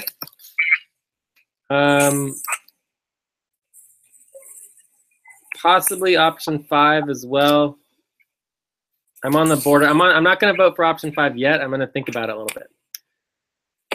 Check. Okay, so next, can we have choice? Albina option 2, 3, 4, and 5.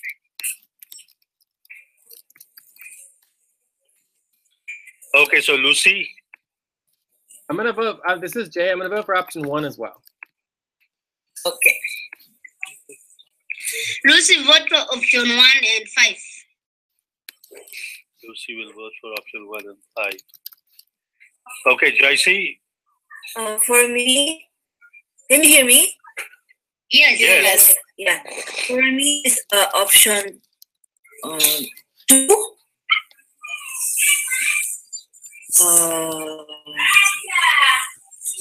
3.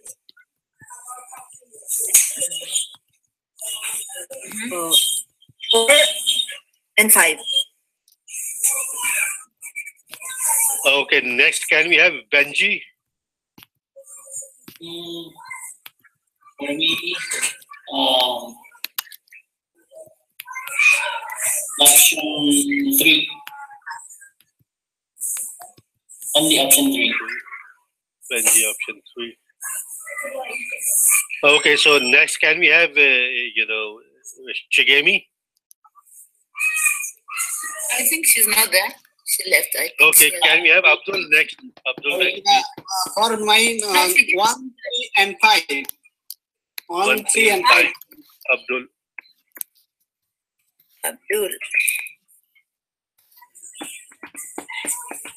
And last but not the least, I'll go for option 1, I'll go for option 3, and I'll go for option 5.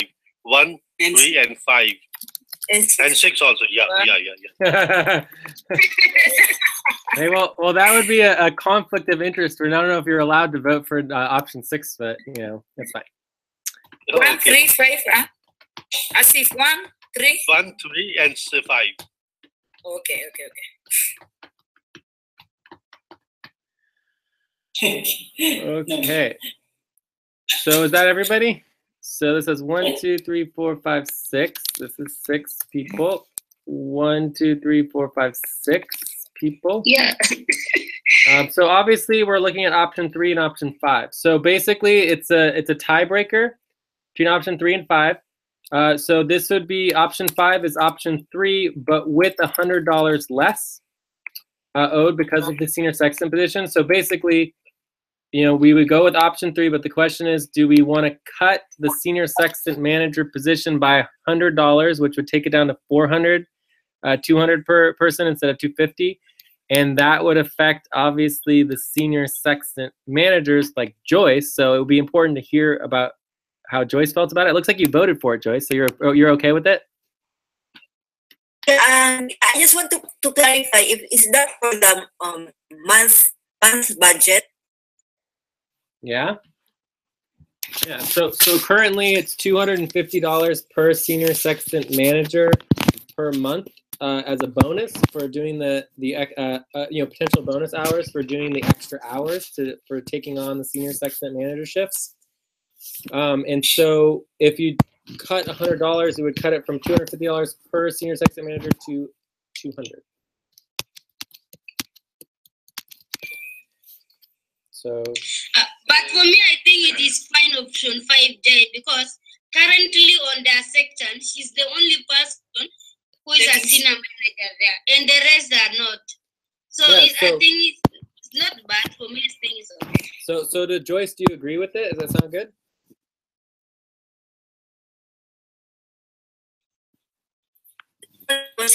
Again, but I understand from that is that be for the month of November, December, and it will be budget for section manager will get repeated again next month, right?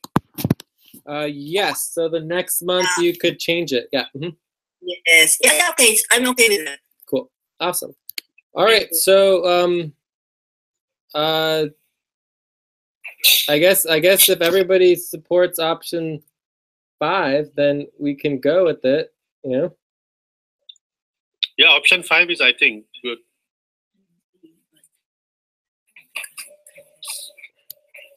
It's only that instead of 250, you will receive 200. It's simple as that for section manager. Yeah.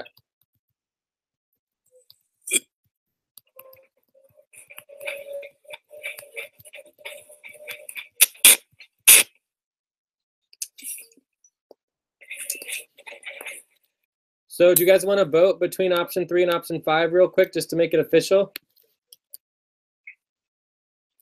So if you're doing officially, you'd have option 3, and then you'd have option 5, and then you just do one final vote between the two. Make sure that everybody agrees to do option 5. You could only vote on one, either option 3 or option 5, and then you would do the final vote to make sure there's no objections, and then you're just done.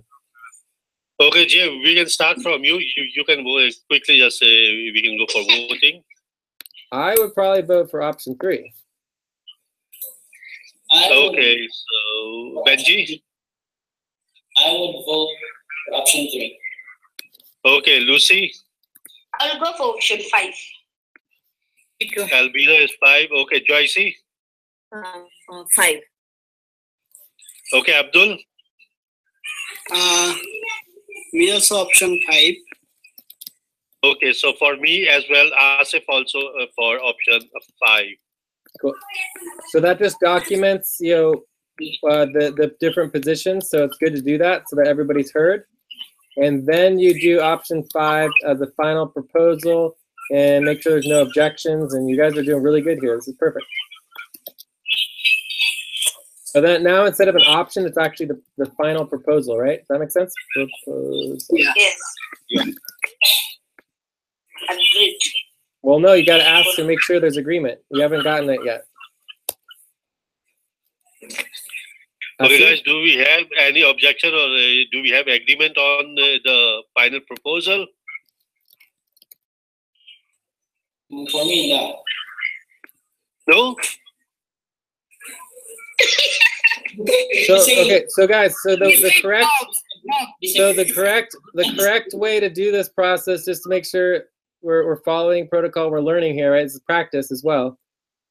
This first step is, are there any questions about the proposal, in case there's questions, because sometimes it can be confusing when you have options and then now you have a final proposal. There could still be questions about the final proposal. So that would be the first step. Are there questions? Second step, are there concerns with the proposal? You hear the concerns first, and then after there's either no concerns or concerns, then you ask for other objections. If there are no concerns, asking for no objections is good. There are concerns, typically you do a roll call vote, okay? Okay. So guys, have you got any question in your final proposal?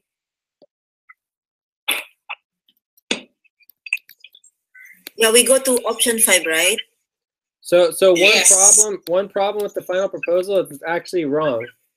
We need to cut it off here. So if we did the senior section manager, we do like 150 on each one. This would be like 100. It would technically change it even different than that. So what we'd be looking at is that this would actually go to 400 here. And then you have 420 and 180. So if you edited all of this, this one would be 580 minus 420, which is 160 now. So this would now be 160. And then the other one would be 260 minus 180, which is 80. On the public budget. So the total, instead of being 380, is 160 plus 80 is 240. Okay? Okay. Does that make sense?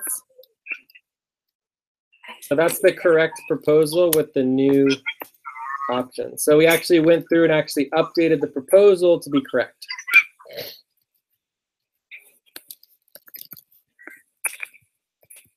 So guys, any question on the final proposal now? No question from my side. Oh, it's actually 180. It's actually 100. I made a mistake in my calculations. It's actually $100, so it's 250. So it's exactly $250 over budget, minus the, oh, there's also the fees. So there's like another, a little couple there, like, so it's like 270. Bam. Right. All right. Asif, finish us off. Asif. Okay, any questions? The final proposal? No, but the total is 280. Oh yeah, you're right. 280. Cool. Can she Gary still vote, or because she's back? Of course. Yeah. Yeah. I'm okay with the option 3. Yeah, the option 3. Yeah, this one.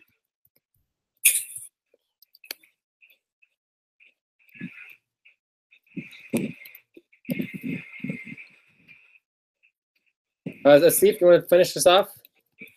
Yeah. Guys, do you have any concerns regarding the final proposal? Can I just clarify a bit that option 5, the one who will vote will approve be the senior sexton managers of that sexton? No, the approval has already happened, right? You guys just cut your senior sexton manager budget by $100, which means for this month it will be $200 senior sexton manager instead of $400. I mean, instead of $250. Yeah. Okay. So if you approve this proposal, it's automatic. It's no longer up to the senior managers. It's in the budget. It's final. Does that make sense? Okay. Yeah. Thank you. Okay. Any objection now on final proposal? No objection. Okay. So congrats. We have finally, approved final proposal agreement by consensus.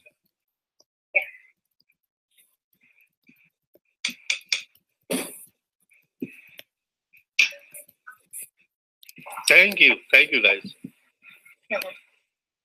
Cool. So Thank you, Asif. So if you guys can't bring in the additional, like if you do 280 times, let's see what it is, 280 times 1.3 is 360. So need to bring in $360 to avoid cuts for next month. Okay. Otherwise, there'd be cuts for next month's budget. $280 worth. Are we ready to move on to the next topic? Jay, last question, sorry. How do we request this budget to the other sextants? You already did. For example. You already did. You automatically request it because, we're all here together. So now the question is, do the other sextants approve it? And they would need to send the money through a budget vote, just like this one, and have to add into their budget, sending as much as $360 to here to pay for it. All right. Thanks.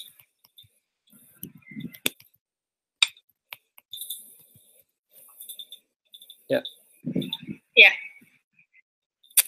So Joyce and Jamie, can you take the opportunities for facilitation again, please? Yeah, thank you, Asif. Thank you, Jay. So it's now 2 hours past 40 minutes. So do you guys would still want to continue the session to cover the next topics? Yeah, definitely. I think we can go for team equity and then we can leave Jay because I can see it's 1:40 a.m. over. Oh my God. I think we should. Yeah, it is. Yeah, I gotta get going. I don't think we're gonna go through the team equity and daily spreadsheets, but there was the proposal that I need to do for the Sonic team recruitment. The Sonic team recruitment, or we could do it tomorrow during the Sonic team, you know.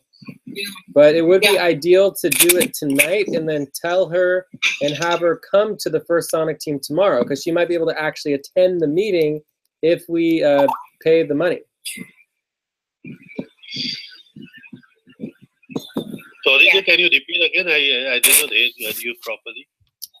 So if we do the proposal now, we might be able to get her approved, and she might be able, this is Monty or Lauren might actually attend the Sonic team meeting tomorrow, as opposed if we do it tomorrow, then we wouldn't get her until the week after. Okay, I think we should go for now, quickly, because it will take 2-3 minutes, okay? Yeah, it'll be fast. Yeah, it'll be fast. Yeah, okay, great. Okay. Yeah, if we don't need to review anything, we can do the proposal now. Yeah. Okay, cool. So this is the Sonic recruitment advanced proposal. All right, so the proposal is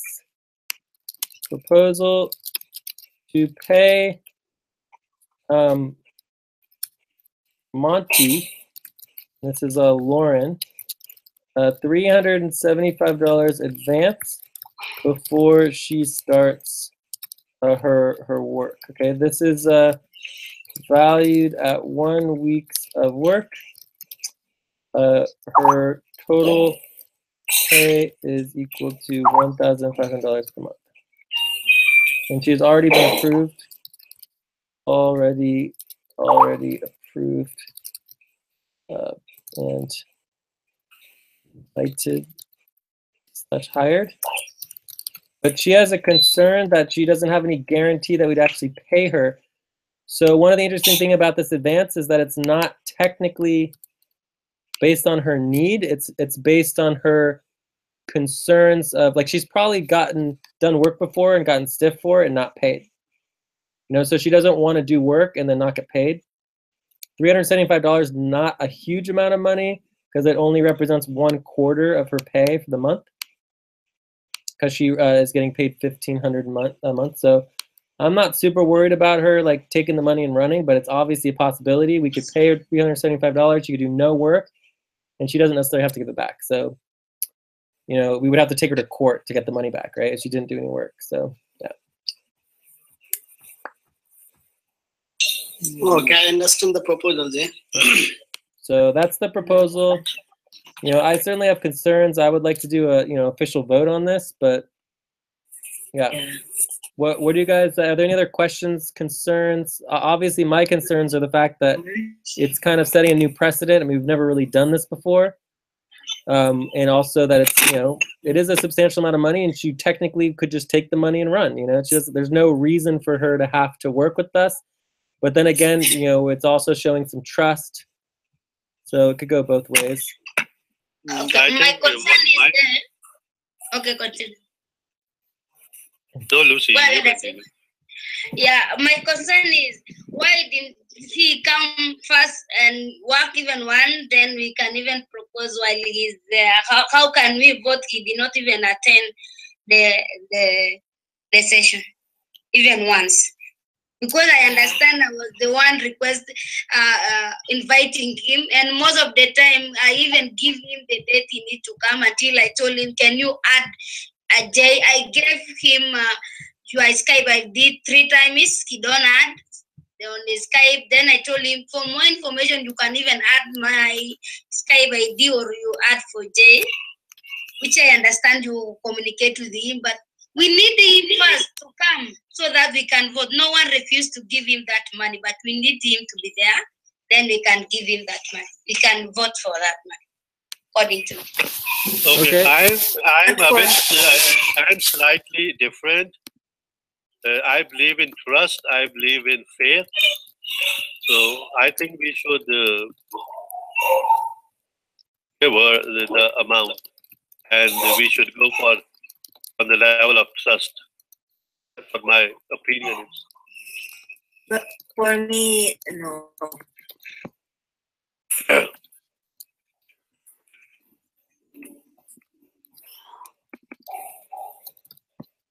Okay, so I would say that what we're looking at here is two clear options. One thing I want to mention is that Lauren is a girl, right? She's a woman. So Monty is her nickname, right? So just to remember that it's not a he, it's a she. Secondly, Okay.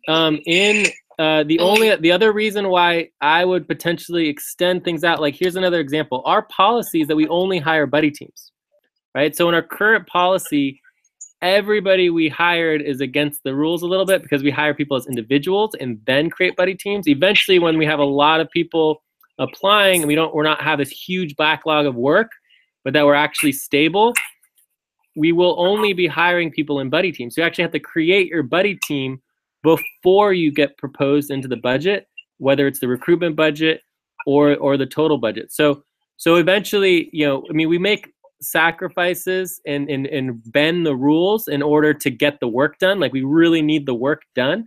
So it's kind of like, the fact that we have nobody in the 180-degree sextant, this would be the first person, and the fact that she's willing to potentially take on these roles of senior sextant manager. And I've done a lot of discussion back and forth by emails. So she has put some effort in the last 3 or 4 days with me in terms of communicating. So I think that's the main reason I would go with approving the $375, just because maybe that could mean getting work done faster and actually moving things forward. I also understand where Lucy is coming from, because Lucy is basically saying, like, look, if you want the $375, show up to the Sonic session tomorrow and propose it so we can talk to you and be part of our community, and then we'll give you the money, right? So I think that's I think the two options are pretty clear. So one option is just pay her the $375 in advance. Obviously, she would need to show up. I guess that's another option. Option 3 could be approve the $375 pay, but only pay her if she shows up to the for me, option 3 is better. The Sonic that would give us like an immediate decision. No need to vote. Yeah. It's an if and only if situation. So this one's better for me. Option 3. So we pay her.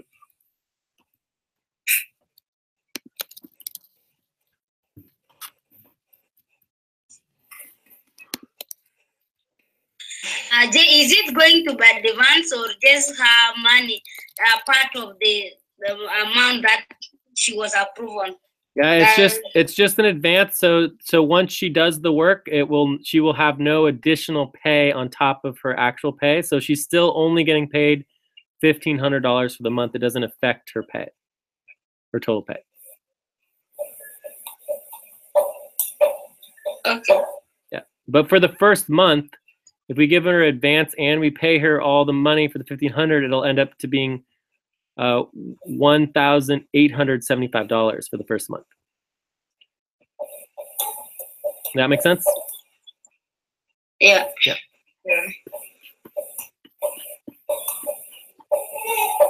So, but if she deducts the advance and she wants to pay back the advance out of her first month's pay, then it would go back down to the $1,500. So it just depends on how she wants to do it. So, for me, Jay, we don't know that in which grave situation she is, or she might be that she's requesting for this amount. So I don't know whether it will appeal you or not appeal you. What I'm trying to say, that if she, God forbid, okay, I don't know, we don't know. If she runs, you can deduct, $50 from my account, because we don't know. We are here to help. We don't know why she needs this $375. Well, might be we kind she's of in know. a great problem. We kind of know, and it's like everybody wants an advance for a different reason. Some people need it for their family. Some people need it for friends. Some people need it for bills or past bills or whatever. She seems to want it because she wants a guarantee. She's asking for some type of guarantee. She almost wanted a contract. She was the first person ever to ask for a contract. She wanted a signed contract that guaranteed her pay, right? Which is very rare. I mean, we never have had anyone who ever wanted a signed contract. I've never had a signed contract with any gig or temporary work ever, right? So it was a very odd request that she had. So obviously she's had experiences in her life where she has gotten screwed, right? Where she's done hard work and they didn't pay her, you know? So, you know, she's asking for in advance what she wants to use the money for, and whether it's for, you know, her guarantee, or whether it's because she really needs the money and she just doesn't want to tell us that she needs the money. It really doesn't matter. The fact is, it's the money. She can use the money for whatever she wants, right? No, but the question is, Jay, if she is looking for a contract, then why she's asking for advance? You know, if you are preparing a contract for her, that would be sufficient for her. I'm not going to be preparing a contract for her, right? If she wants a contract, she has to write it. I don't have time to write in a contract. Like we're hiring her to do work so that it gives us less work, not give us more work, right? Okay, now I'm pretty much clear. So I'll go for option C. Yeah, there's no us taking on more work for her. I will hire someone else, right? So like writing a contract involves writing the entire contract, talking to multiple lawyers, you know, checking it through lawyers. I mean, it's a huge process. Lawyers get involved. It's a mess, right? It's like we don't want to do that at all. Yes. Right? So, and it's a whole bunch of extra time that I'm busy doing other things that are way more important. So, it clears my picture now. So I'll go for option C. Okay, so let's start voting. So, yeah, Asif votes for option 3. Yeah. I'm going to vote for option 1 or option 3. Shigemi for option 3. Shigemi for option 3.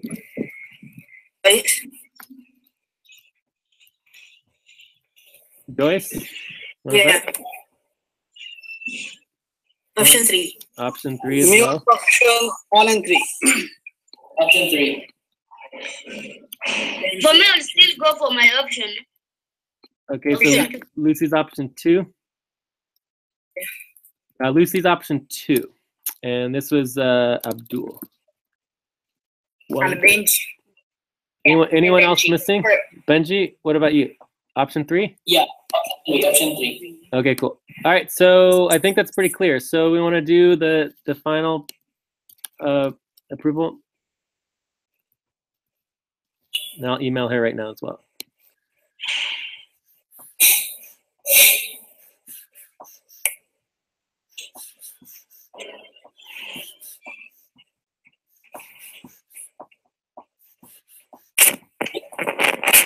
Is anyone against, like, let's say she can't show up for the Sonic session tomorrow.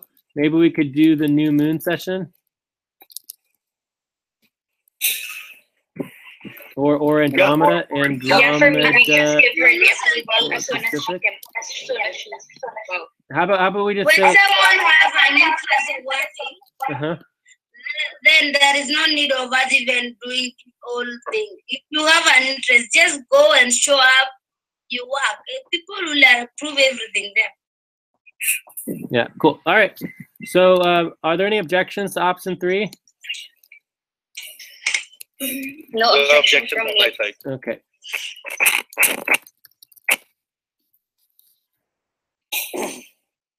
All right, well, we're done with that. Good work.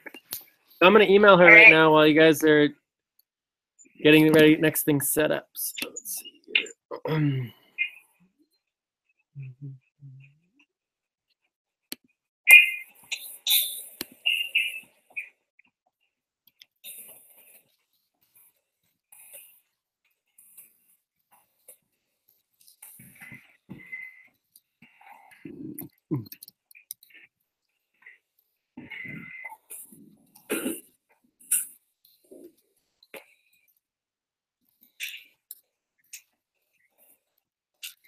Can you continue, facilitator? All right. Yeah. Okay, so guys, we're almost 3 hours here in this main session. So again, would you like to still continue on? The next topic would be about training on, I guess, team equity. Jay will be able to. Yeah. We have to. Mama, Jay is very tired. Yeah. So why don't we want to continue? Yeah, training topics? We do it if you guys want me to do like a quick, just like 2 to 3 minute, intro, and then so you guys have an idea of what it's about, that could be good, and then we can talk more about it later. Tomorrow, yeah. Okay. 2 to 3 minutes. Yeah, 2 to 3 minutes with team equity and daily spreadsheet. Okay, we can do that. Okay, let's change this one to 2 to 3 minutes. And then it's an introduction. Introduction is going to be introduction. Yeah.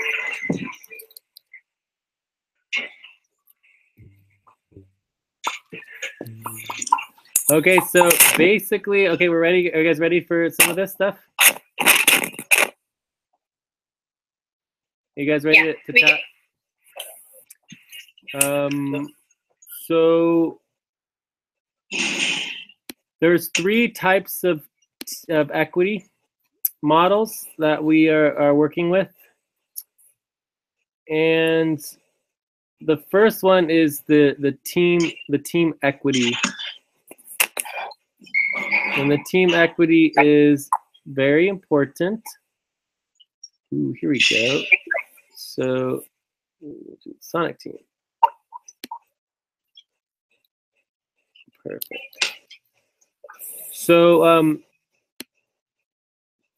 just finishing this email session at the Sonic team session tomorrow. The Sonic team meets this Tuesday, which is Wednesday. Blah, blah, blah, blah. Yeah.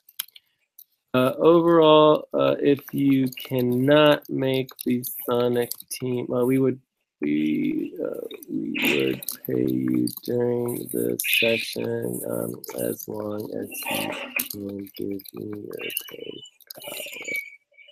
power, whatever payment method. We're gonna make the Sonic team session tomorrow. We have 1, 2, 3, 4 additional team sessions this week, or there is next week. But everyone wants to make sure you are on the session before finalizing. All right, so I sent that off. That's done. Okay, so what I was saying here is that we have 3 types of equity spreadsheets. The first one's the team equity. The second one is the daily equity. And the third one is the network equity.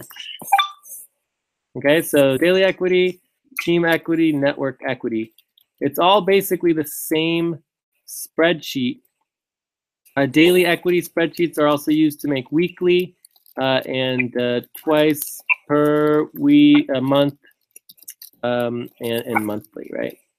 And you could also do twice per week if you wanted to.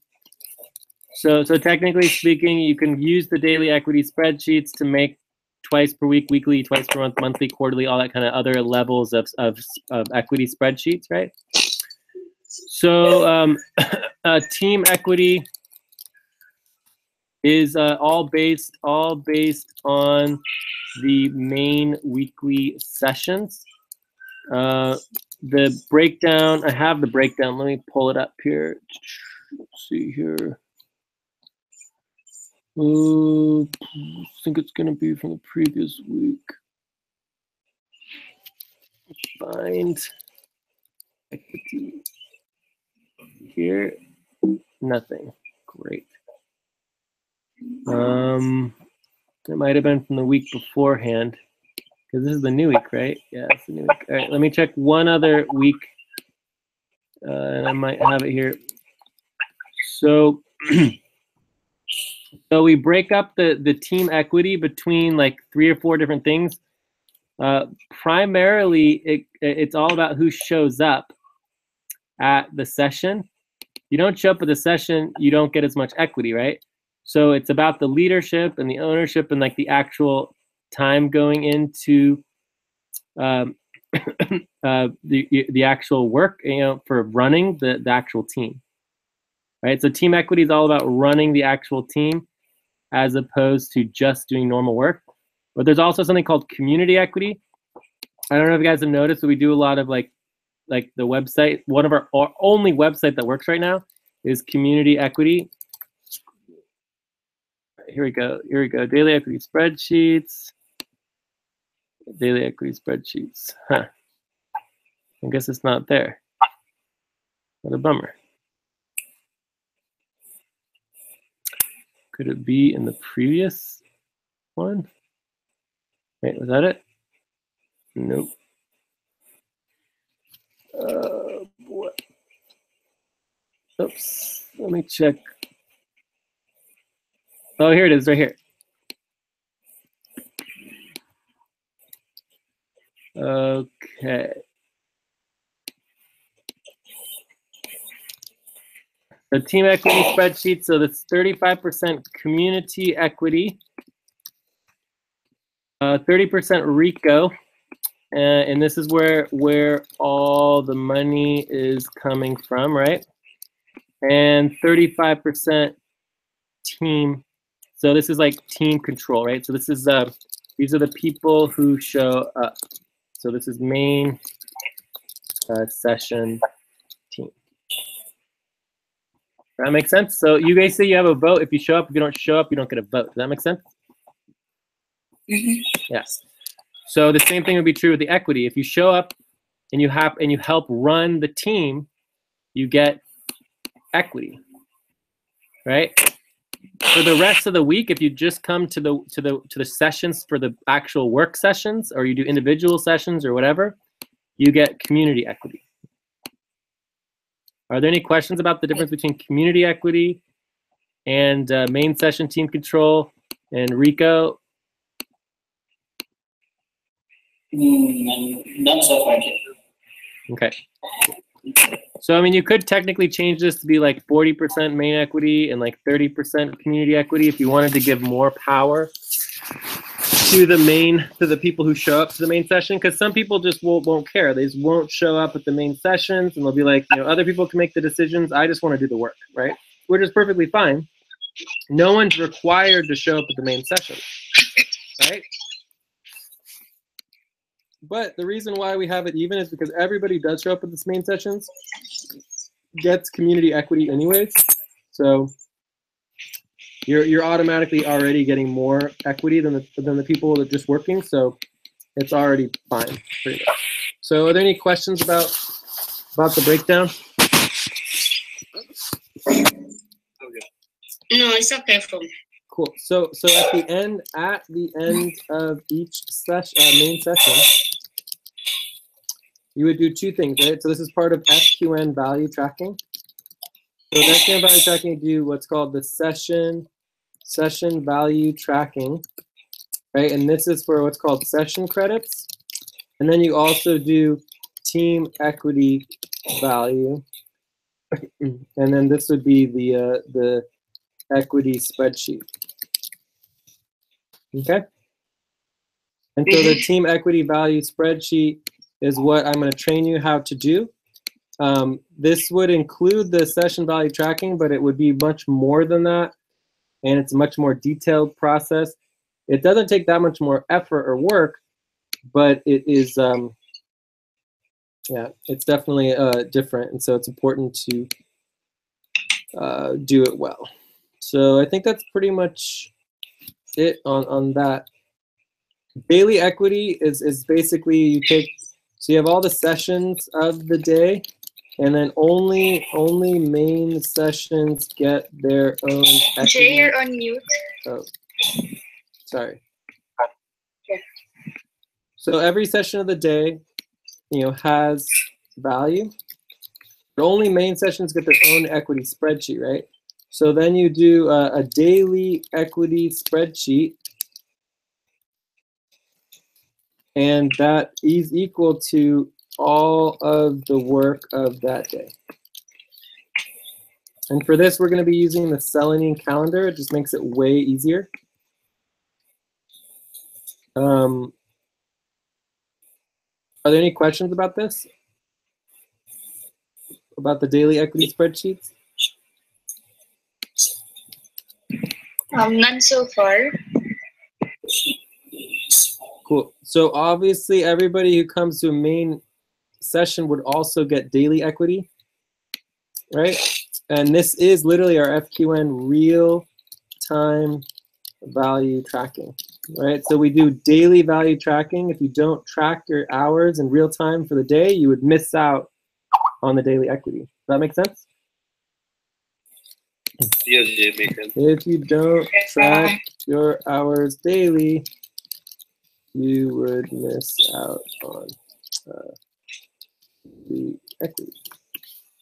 So you would still get the twice a week or the weekly daily equity, the weekly equity. So you would still get the equity for all the time that you put in. You just wouldn't get the daily equity if you're not tracking your hours daily.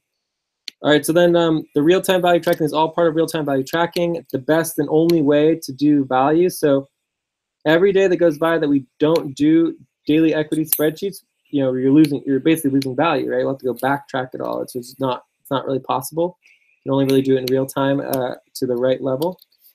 So any other questions about daily equity spreadsheets, team equity value? This is the same spreadsheet. All these are in the same, the spreadsheet itself will look the same. It'll take me about 20 minutes to go through the spreadsheet, and we'll do that next time. Okay, any other questions? No. Okay. Jay, we can probably be concrete about the goals of team equity. So if when we do a responsibility organizing for this, that would be clarified at the onset. Great, yeah. So the team equity value spreadsheet probably takes about, you know, I don't know, 5 to 10 minutes, right? After we set up the template, after setting up the template. So the template itself might take a little longer to understand it, but it should be pretty quick. This takes maybe 15 minutes. This takes a little longer. So overall, 15 plus minutes, depending on the session, right? So session value tracking could take a while. You know what I'm talking about? So this is a lot more detailed. The team equity value should go quicker because it's much simpler calculations, and all the calculations are done for you. But you would do this first. So session value tracking would happen first, and this would happen second, because you could add the session value tracking to the team equity. The goal of team equity.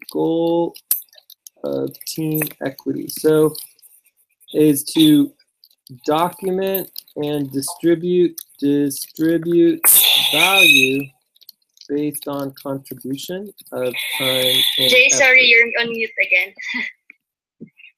Cool.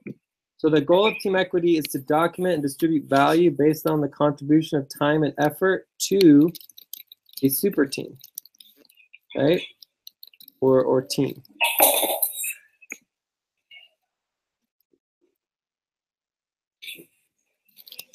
If some people show up more often, they automatically get more value.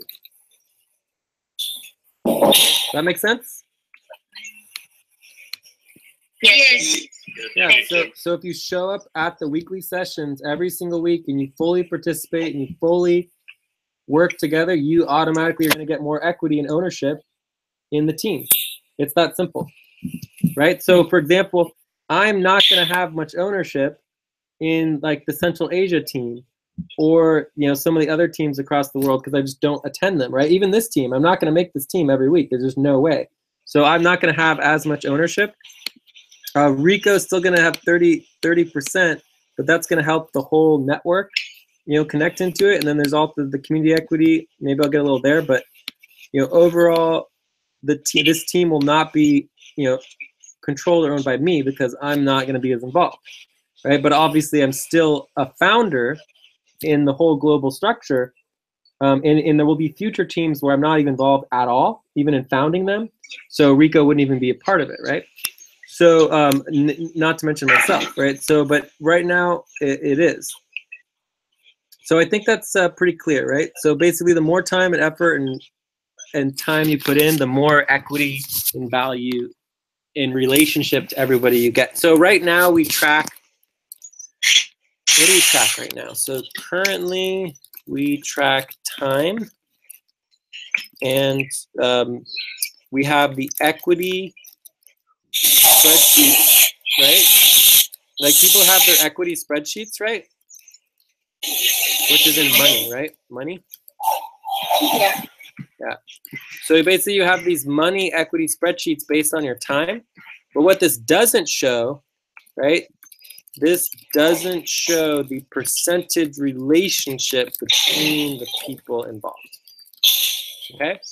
So the percentage relationship is what will matter. Once you have the team equity value, then you can, for each day, then you can start, there'll be another responsibility to combine all of the team meetings together. So you can do monthly and quarterly, et cetera, team valuation. Jay, you're on mute. Sorry.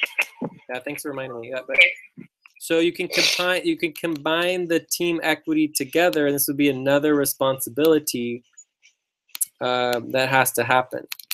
Okay, and then that's where you start seeing the over time the relationship between who is putting in the most effort into a team and how much value they have in the team in relationship to other people.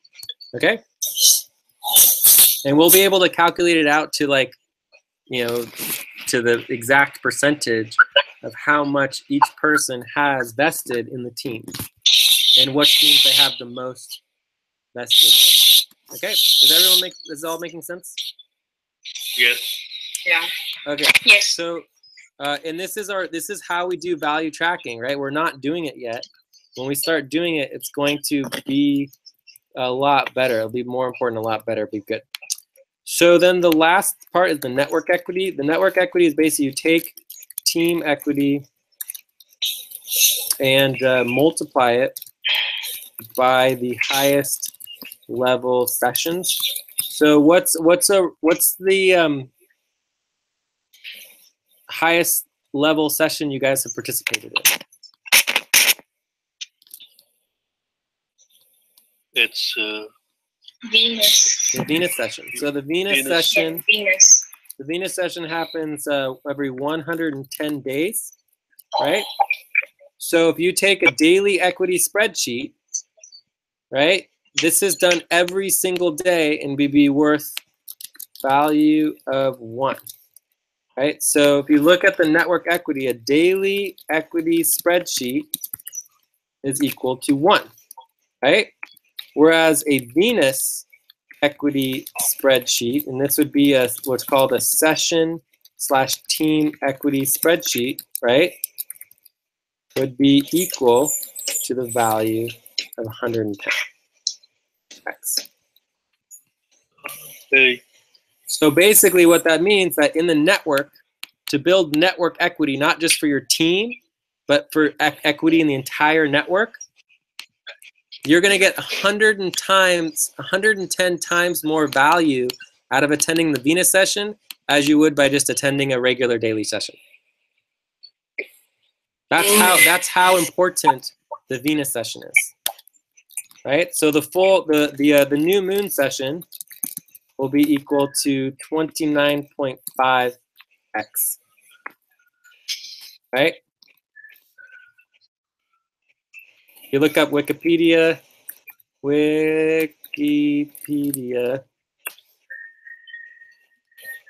The next mega session, is going to be the Saturn session. The Saturn session is the next mega session. So if you look up Saturn,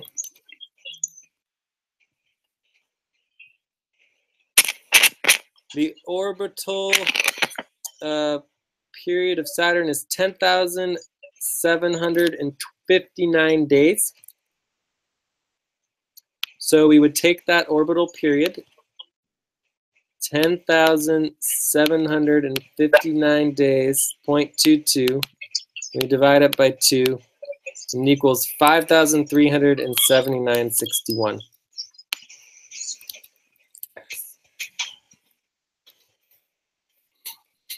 So basically, if you go to the Venus session, you get 100x, right? If you go to the Saturn session, you get 5,379 times the daily equity value. So basically, the point is that you don't miss the Saturn session. If you want value in the network itself, and the actual running of the entire network and everything that we're building together, you come to the Saturn session. If you don't come to the Saturn session, you don't exist as far as the network is concerned. That make sense? Yeah. Yeah. Yes. Cool. So when will that be? Maybe next year? Sorry, say again? When will Check that the be? calendar. Check the calendar.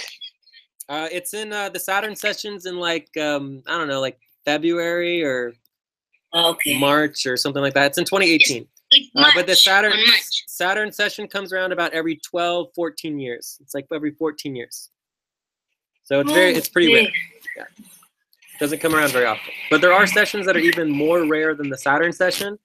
But again, they're not very often. It's like maybe once every 2 or 3 years do you have like mega sessions.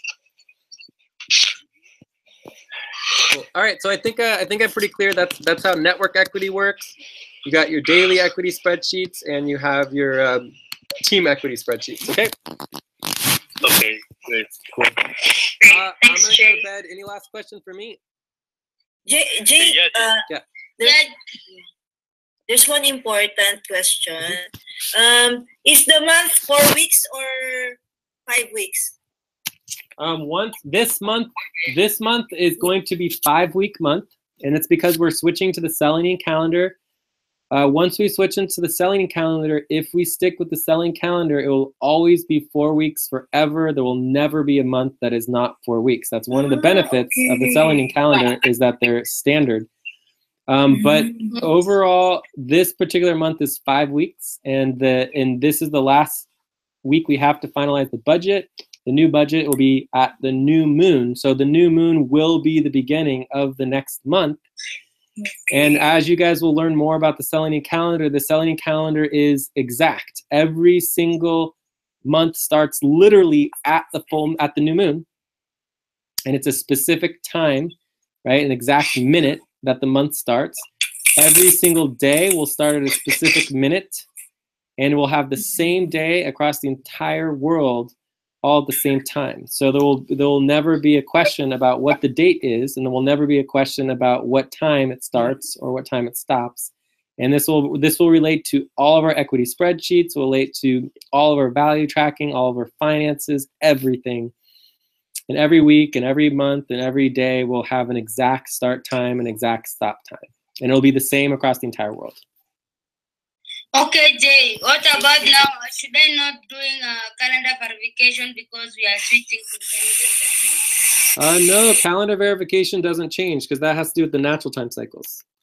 Okay. Yeah. Thank you. And the thing that's important with the calendar verification is the moon date. So it's going to be that much more important to always put the percentage moon time in all of our calendars. So every Google session, at the top of every session, they're always going to put the actual moon time, and I'll be explaining more details of how moon time works because we're going to be using it more and more and more because they're going to be our dates. They'll be part of our date system. Thank you. Okay, one last question from my side, and it is on behalf of everyone that we are having a hard stop if we are not doing client work. Okay, now me and Lucy was working on reimbursement today.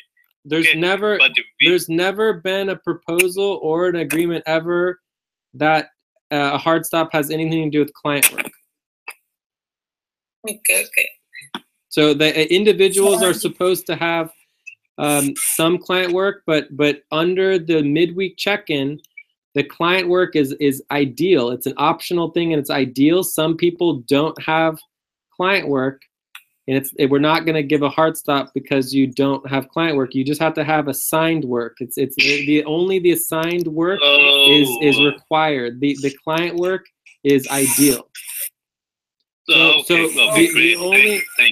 only time client work is required is for level 4. So everyone who wants level 4 is required to have at least 1 or 2 client tasks, and then level 3 you're supposed to have 1 client responsibility, but it's more of ideal. It's not really like a requirement. So you're supposed to have, for level 3 you're supposed to have a minimum of 1 normal assigned responsibility and one client responsibility, but it's like, yeah. But for level 4, you have to have 2 client responsibilities, I think. 1 or 2. Yeah, perfect. Yeah. Okay. Okay, Jay, before you go, I think you need to let people know. Sometimes people are putting the document viewed only, so you cannot even do anything on some of the document. Kindly, if you can make it clear, all the document on this on FQN is everyone can do anything at any time. Yeah. Yeah. I mean, the reason why that's okay, it's like by making it editable by everyone.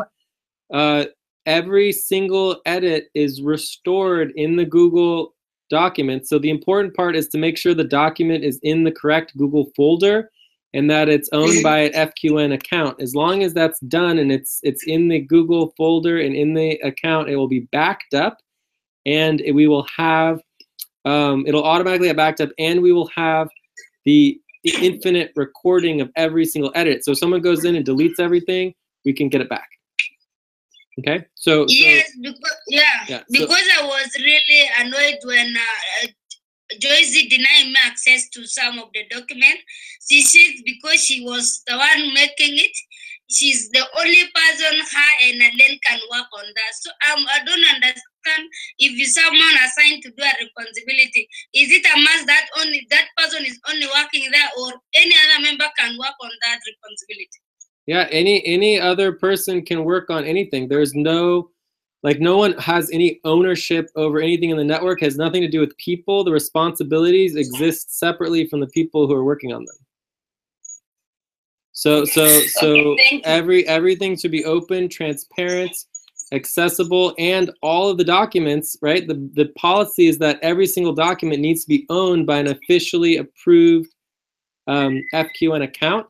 And that officially approved FQN account needs to be listed with the login on the official login page so that all managers across the world have access to it if there's a problem. So if you can't get into a document you need to get into, by having the login and the password to the particular account that is the owner of that document, anyone should be able to access it even without having editable access, because we have the login. Okay? As long as you're a high-level manager. Yeah. Thank you. Yes. That's very, very important. Yeah, we don't keep anything secret. Everything's totally open and transparent. The only things that are not open and transparent and that are manager only are like passwords, passcodes, like personal identifier information, email lists, lists that have people's social security numbers, other important addresses, tax forms, and other things related to people's bank account information, full names, all that kind of stuff. All that would be secured and private and manager only. Everything else is totally open, transparent, public, accessible. Yeah, and we do need to prioritize. Thank you for making it clear so that anyone can understand that. We really had misunderstanding because of that. Cool. Yeah, and this, I mean, there will be more misunderstandings in the future. So if things come up, just like, bring it up and we can keep talking about it. But overall, we're fully transparent network at every level, and that does cause certain interesting things to arise. But for example, right now we're publicly broadcasting this, right? Anyone in the world can watch this. So in the context of just making things sure things are accessible, we do need to create security measures. So we have a whole set of responsibilities around security measures and backups. Like all of our documentation and backup systems are very important, because it's easy for people to play around with the documents. In addition, we're going to be getting our website set up very soon. Like, we're really close. After the nonprofit taxes are done, the websites will finally, after months and months, be prioritized high enough that we can actually start focusing on them. And once we start opening up all the websites, we're going to have every single document's going to be wikitized. So we're going to have lots of wiki pages to associate with all our responsibilities, as well as WordPress pages and blogs, and also other project management systems that are going to be coordinating and really open up from the documents. Because right now we primarily only work on documents, and that's going to change very soon. We're going to start working extensively on web pages, wikis, and project management systems as well as forum boards. So we're going to be expanding how we communicate and how we work together extensively, and it's going to happen very soon and very quickly.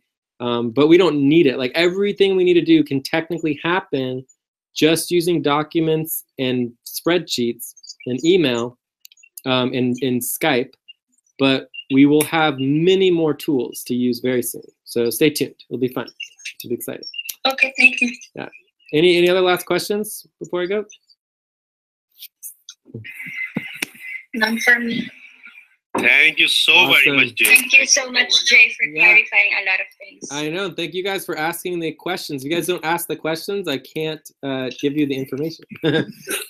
Cool. Awesome. Bye. See you guys later. All right. Bye. Have a good night. You too. Ciao.